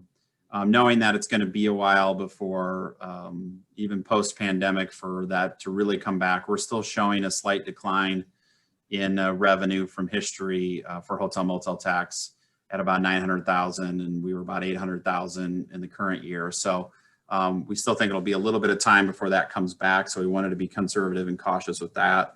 And then some smaller decreases that are noted here on the screen. Overall, though, revenue increases of 1.3%, and a substantial amount of additional revenue overall when you kind of put the additions and subtractions all together on revenue. In terms of expenditures, the general fund, the primary drivers, again, those collaborative public safety programs, the usual kind of annual small increase in Westcom, but the last phase of the Urbandale Station 43, the West Side Station kind of bounces up and down a little bit depending on calls between Clive and West Des Moines at that station. So those are kind of the big driver in terms of expenditure changes. And as I mentioned earlier, kind of recreation aquatic expenses coming back to normal levels from hopefully post-pandemic times by that point. And then salaries and wages with an increase in our October CPI of last year at 1%. So that half a percentage point less than the previous year. And so therefore we've adjusted the annual wage increase down. And one thing that I wanted to make mention, and on the Appendix 2 document that gives you the general fund summary, we highlighted the salary and wages line, put two little highlight boxes on fiscal year 22-23 and 23-24. So the reason for that is, again, as I put in the memo, once every 11 years, if you have a biweekly payment system, you're going to hit an extra payroll in a fiscal year. So what I wanted to make point of this, and Joyce kind of had to give me some of the history on this because she was here last time it happened. It was right before I came to the city 10 years ago, how we handle that 27th payroll. So it has been accounted for in our future budget years, but just wanted to know that there's a kind of a unique thing that hits us a little over every decade. Overall expenditures, again, within the 2.5%, a little bit above inflation from one year to the next. And then that 467,000 total increase in expenditures. Any questions on revenues and expenditures before I move into the kind of financial position of the fund? Matt, the only question that I had was looking forward on the Westcom collaborative safety costs. If Windsor Heights would become a part of that, what impact would that have on our collective costs? If they were to join based on their kind of population, and if you took the per capita that we charge each city today, they would add about $130,000, $140,000 a year. And what's significant about that is that would be revenue coming in, and to handle a city the size of Windsor Heights, because of their smaller population, is we would have Westcom as an entity would have very little additional expenses because of the number of dispatchers that we have would cover it. So in essence, for the member communities, it's kind of a net gain out once we get through the transition period, which of course there's a lot of staff time that goes into that. So there's kind of some hidden costs, opportunity costs that you have with that. But our hope is you wouldn't necessarily maybe see an instant negative for all the communities, but hopefully a holding of the line maybe for a little bit with adding new members. Of course, it's got to be financially advantageous for us to add new members, because why else would we do it?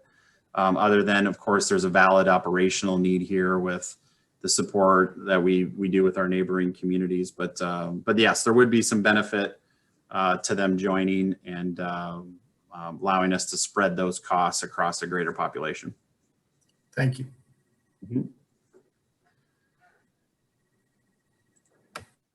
In terms of the general fund's cash position, last year's projections, again, pre-pandemic, we were showing higher revenues. We're keeping some of those revenues depressed right now, being conservative, like hotel motel, but yet still showing a proposed surplus of $182,000. Again, if you looked at, as Joyce talked about in the 2020, 2021 current year, fiscal year, we never spend 100% of our budget. It's just kind of one of those requirements in terms of how the state budgeting laws work. So if you just even took 99%, again, we're usually around 96, 97, we would have even more surplus to the fund, and puts us in a really good position for a cash balance standpoint to give ultimate flexibility as we continue to absorb the ramp up of some of these public safety expenses, whether it's the new facility or the contractual arrangement with the city of Urbandale. We are now going to hit kind of at the peak here in this fiscal year where we've kind of fully phased that in. So now going forward, we've kind of hit our max cost. And then as the city continues to build out, the per capita expense citywide will start to decline, because as we add population, we've kind of hit the max built out need in terms of fire and EMS with the coverages that we have from the 2 shared relationships with West Des Moines and Urbandale, and then our own station that will be relocating. And there'll be some benefits to that relocation when our station moves out to Hickman. Hickman, that location then will grab additional calls that West Side Station responds to today, just by nature of the closest unit response. And so hopefully over time, that provides us some benefit in terms of not having to pay as much of the West Side's cost, because it's all about the percentage, the 3-year rolling average of percentage of calls between the 2 communities. So there's some advantages just even in relocating our station, as we talked about quite a bit when we made that decision. So overall, pretty happy with where we're at. And I think with a lot of uncertainties that we have in the future too, post-pandemic, of what, thing that I worry about is what happens with commercial values when those are revalued or reassessed a year from now, whether it's office products or retail product that had some, unique impacts because of the pandemic, office spaces that may not be fully utilized if there's still, if remote work continues. I think it's important for us to have this protection of these reserves to kind of start to understand what those economic impacts are going to be in the future. Again, we're not at the end of this pandemic. As this council has talked about over a number of years, is protecting ourselves against shocks, but also then putting ourselves into position to take advantage of opportunities, whether that's been the flood-prone property buyout program with excess reserves, where we've been able to do that and start to kind of pick our way of acquiring properties and taking them kind of out of harm's way and flooding. This continues to put us in that position going forward. And of course, our friends at the legislature are down there, and I've heard talks about phasing out the backfill like we hear every year. And so it's important for us to put ourselves in a protective position if those things were to happen, and not, at least my hope is not to substantially impact the services that we provide today with those things that are kind of outside of our control. So that's really kind of where the general fund is at in this proposed budget that I have before you. Any questions on this before I kind of move on to the backfill and other state law related items? Questions, Council, for Matt? Okay, Matt, keep going. So this is thank you, Your Honor. This is a slide you see every year. Just re-estimates kind of where we're at with the backfill, that 529 number of what we receive, that slowly decreases every year. Just in terms of the amount of money that the state puts towards it is static. And so as commercial values across the state grow, the overall pool just slowly erodes. But as you can see, the funds that are where they sit in terms of the 3 levies, the general fund levy, debt service, and trust and agency. And then the different scenarios that, again, I show you every year in terms of what the impacts would be on that. Last year was the first year you saw this slide, and this is the new legislation of the 2% transparency threshold. We would be, with this proposed budget, exceeding that 2%, and it's mainly just because of our new revenue growth, new property tax, new construction revenue growth that we've had over 3%. And so what that requires then is the action that's actually on the agenda tonight is to set an additional public hearing for the setting that max property tax levy, which again is a vote that comes prior to setting the actual budget public hearing. And of course, it requires the 4/5 support to move forward on that 2% threshold. In the memo, I outlined kind of the impacts if you pulled things down to 2% and the dollars that we would need to make up. Again, I've got that outlined here on the screen in terms of what those impacts would be. And then in terms of the levy itself, this slide shows where we rank today.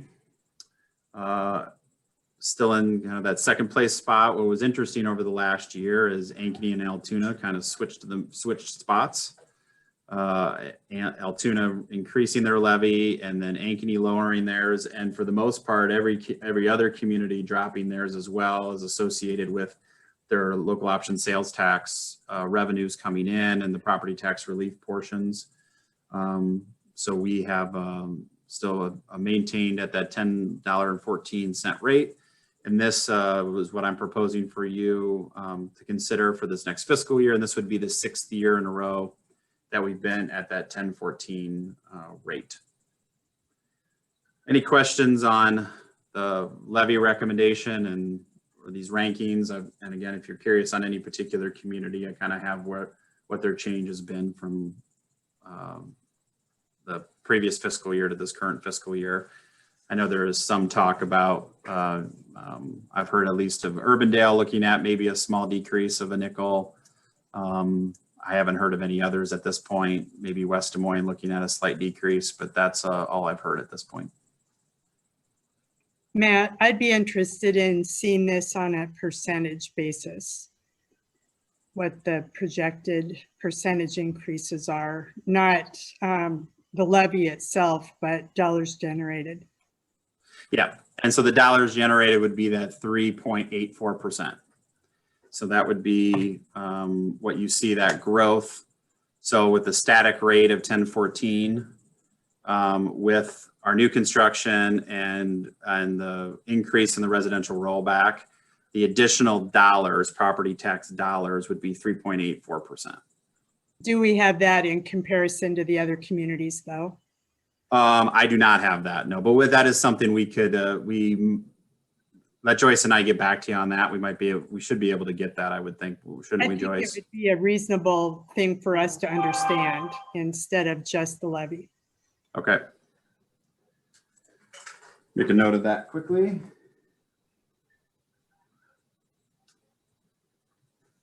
Any other questions on the rates? All right. And then my recommendation here, just in terms of continuing to deliver cost-effective services. Also, I believe this budget reflects kind of the financial strategy that we talked about as strategic planning last August in terms of protecting ourselves from the unknowns. And we've had a lot of unknowns in the last 12 months, but also positioning ourselves to take advantage of future opportunities as the city council determines with your vision for the community. And then just circling back on some of the stats related to population growth. Again, hopefully we'll be getting our census number here in the coming months to see where we sit in the 2020 census. And again, that last big item for this year being that last phase of the full staffing at Station 43 with Urbandale. As we do every year, we show you kind of all of this put together with the utility rate increases that we discussed last council meeting with 3% water, 2% sewer increase, 10% stormwater. what this equates to here in terms of one year change to the next is about $6.38 monthly to a residential property valued at about $318,000, and then $17.37 for commercial, and all of the commercial increases driven by the utility rate changes. Hey, Matt. Yeah. I love this slide. I think it's very useful. I would love to see something similar for the other communities to do a comparison of how we compare for total cost versus the other metro communities, at least the west side ones. But if we could get the full metro, that'd be tremendous. I don't want you to have to put a lot of work into it, but if that's something that we could pull up, I think it would be useful, especially if it comes out the way I think it would come out. That's more information that we could be sharing with our residents. Yep. Yeah, we could definitely take a look at that and kind of hold certain things steady, like the house value and the commercial business value, and then kind of do the same. We do it on the utility fees, and we could easily do that on the property tax and give you a comparison. So the one tricky one would be whether or not they have that franchise fee in electric and gas, but we kind of have an idea which communities have that and which don't. So yeah, we should be able to put that together, at least for the current year. And once we, hear more discussions on what they're proposing for their own budgets, maybe even show what changes that they're looking at and do that in comparison. Sure, we can definitely do that. Yeah, I think that would just kind of highlight the mayor's comments about, how we're the best deal in the metro kind of thing. Definitely. Thank you, Ted. I was going to say that again. So last thing I have for you tonight is just solidify your direction on this proposed budget, and to see if council had any other questions or thoughts on any of the kind of the optional budget programs. I know we kind of talked through them as you were going through the departmental budgets. And so I think we've gotten direction on that, unless there's any kind of additional discussion. But with that, I'd lay out the next steps in terms of any further discussions that are needed, and then various kind of public hearing steps with that additional step in there with the threshold, the 2% threshold, happening at the February 25th meeting. Then following that would be setting the budget public hearing for March 25th, and then getting everything certified to the state by March 31st. So with that, Your Honor, unless there's any other questions, we would recommend your consideration of the resolution setting the 2% threshold hearing for February 25th. Thank you, Matt. And great job. Council, questions, further discussion? Move the resolution. Second. That's moved by John, seconded by Ted, to set the public hearing date for February 25th, 2021 at 6 p.m. Is there further discussion? Seeing none, will the council please vote?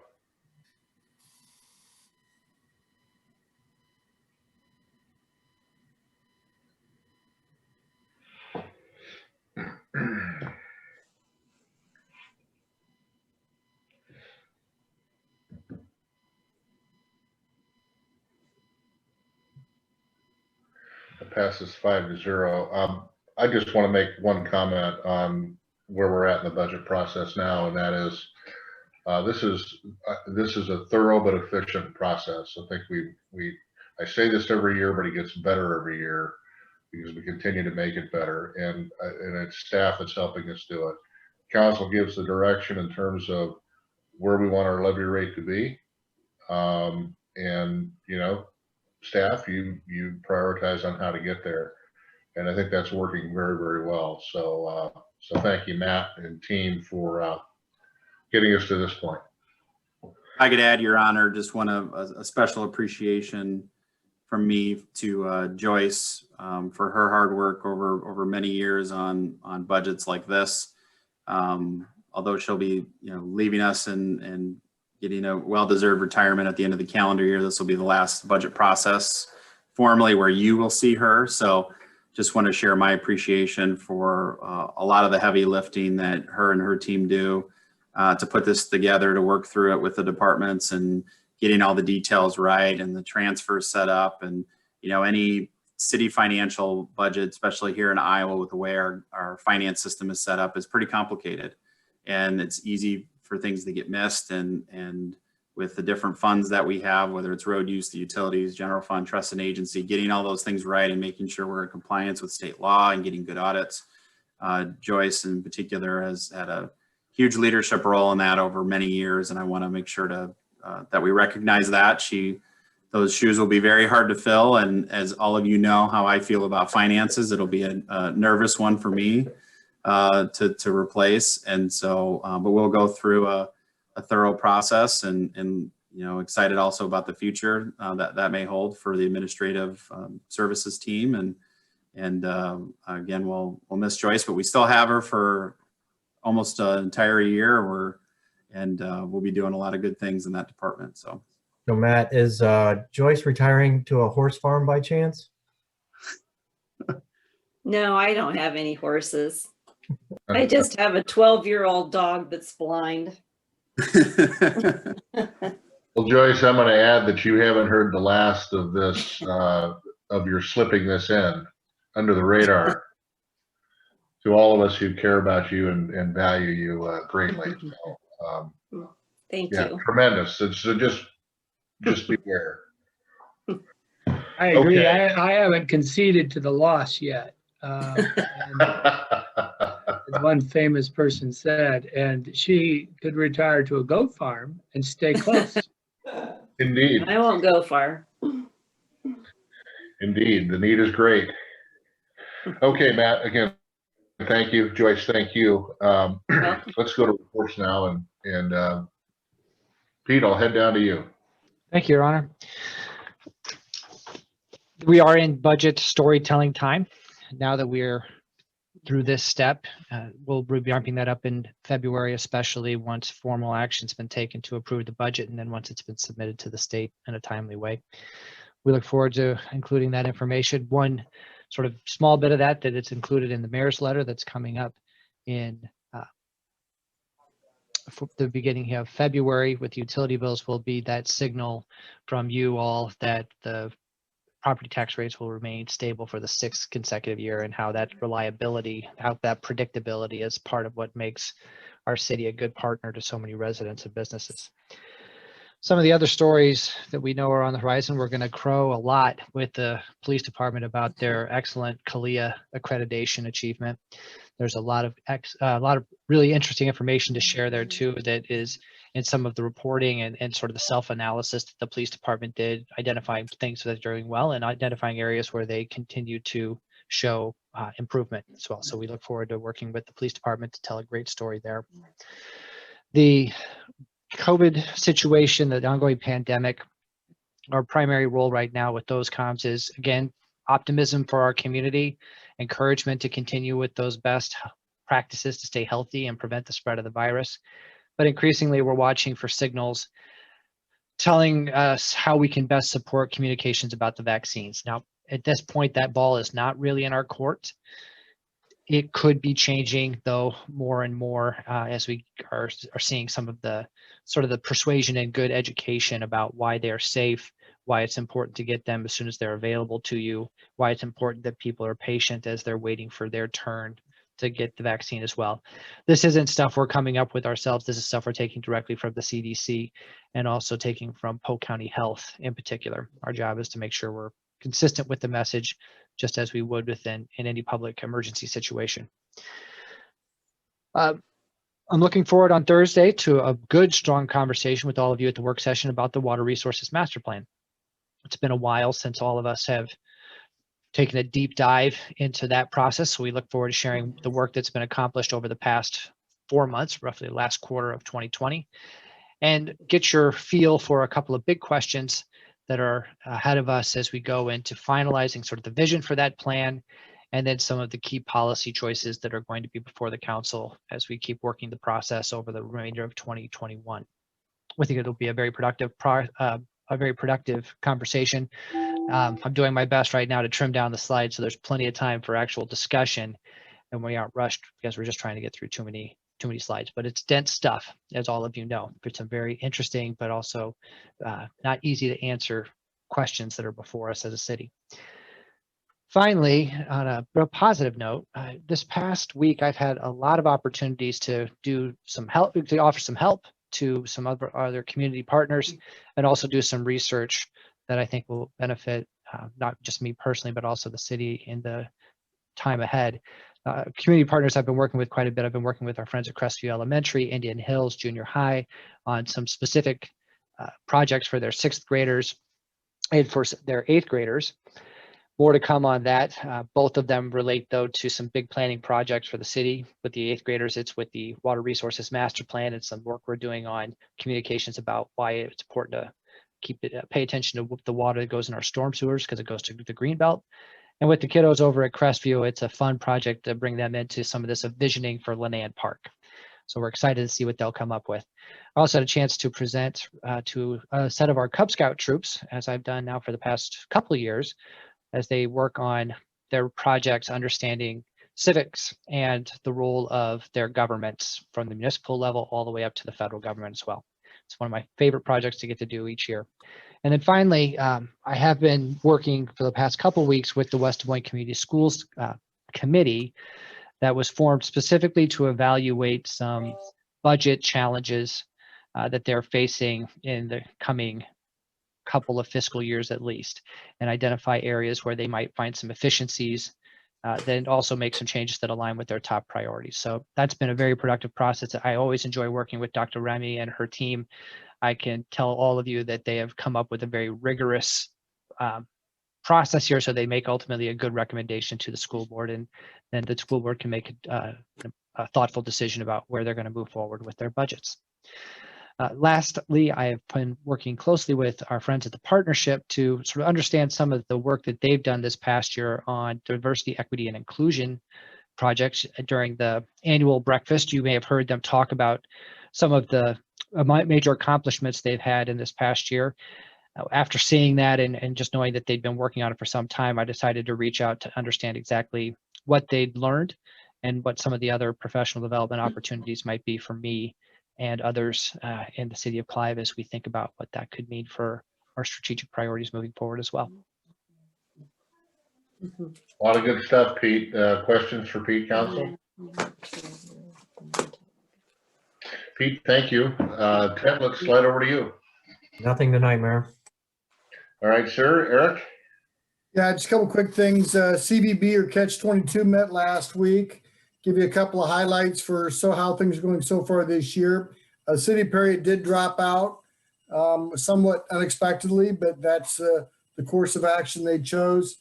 The events, there have been more than 340 events in the greater Des Moines area that have canceled or postponed with an estimated impact of more than $298 million. So, you know, COVID has taken a real toll on our local area. Predicting a full recovery back in 2019 numbers by 2024. So it's going to take a while to recover from this, folks. However, Des Moines is well positioned. We feel like there's a rebound right there. Some good things coming up here in the last half of 2021 is Ironman, World Park Expo, Junior High School Rodeo, Youth Soccer Cup. But the financial position of the organization remains strong. Reserves remain fully funded. So revenue is higher than was budgeted. So all in all, the staff has done a tremendous job in coping with this pandemic. Eric, thank you. Certainly tough sledding here for a while, for sure. So thanks for the update. Yeah. John? Nothing tonight. Thanks, John. So I just share that Matt and I had the opportunity Tuesday morning to meet with Clive Behavioral Health new CEO, Mary Sparks Thompson, just to get acquainted. Of course, the council will have a full tour on Thursday, the 11th at 4 p.m. So we're looking forward to that. Just excited to have this partner in our community, and they're just as excited as we are. So it just gave Matt and I an opportunity to visit with Mary about our collaboration and relationship going forward, and we have a very bright future indeed there. So just wanted to share that with you. Very excited about that. That's all I have. So Susan, let's slide over to you. I'd just like to give Doug Olendike credit for giving a really great presentation to the Polk County Watershed Management Authority group. And then to encourage everyone to meet Alex Lynch, who has become the new head of Dallas County Growth Alliance, or whatever their name is. Alex did a phenomenal job with EPIC in Eastern Polk County. And I think he will be a very welcome addition to our area. Good. Glad to see that group ramping up. Thank you, Susan. Michael. I have nothing tonight, sir. Very good, sir. Madam Council. Very good. Okay, Matt. Just a couple of items. Again, just want to follow up on the mayor's comments to begin the meeting in terms of the great work by staff earlier this week for a significant snowstorm, and number of compliments that we received from residents. I even received a few right in the middle of the snowstorm. Again, just tons of credit to our public works and park staff. And just to give you an idea of things that particularly our public works folks might have to deal with in the middle of the storm, is we had a water main break occur that evening at about 5, 6 o'clock. In fact, I was here when the call came in right at the end of the day. And we had 3 public works staff, Ron Henderson, who will be retiring here later this year as our water supervisor, Chris Saltmarsh, who's our traffic supervisor, and then John Beisch, one of our operations specialists. The 3 of them had to work in the middle of that blizzard and took till about 1 in the morning to get that water main break fixed, because it was about 10 feet down and had a gas line and a couple service lines in the way. And so, and then we had some ice to chip after the fact because of all the water that ran out. So just a huge credit to our public works staff and park staff for dealing with those kinds of situations and then emergency situations in the middle of the biggest snowstorm in quite some time. So then again, a ton of credit to our staff and for working through that. And then for our residents to really recognize it as well. Again, just a number of positive comments that I know I've received, and I'm sure you've received the same. So, and as to follow up too on Pete's comments related to next week's work session, with the big lead being the Water Resources Master Plan, and then also Doug and Amanda going through a number of items on the community development side related to District 1 and University Corridor, and then just general development activities and some discussions related to some specific potential development projects to make you aware of. And then lastly, to the mayor's point here a minute ago, just a reminder that February 11th at 4 p.m. that tour for all of you at the Behavioral Health Hospital. So they wanted to do it on a night that we knew you all were available prior to a council meeting. And so again, 4 p.m. and I'll send a reminder in my weekly update. They're excited to take you around the facility and give you kind of the full tour now that it's basically up and running. They're just now staffing up at this point and getting ready for, going through all their numerous certifications and compliance checks that they have to go through for that facility here coming soon.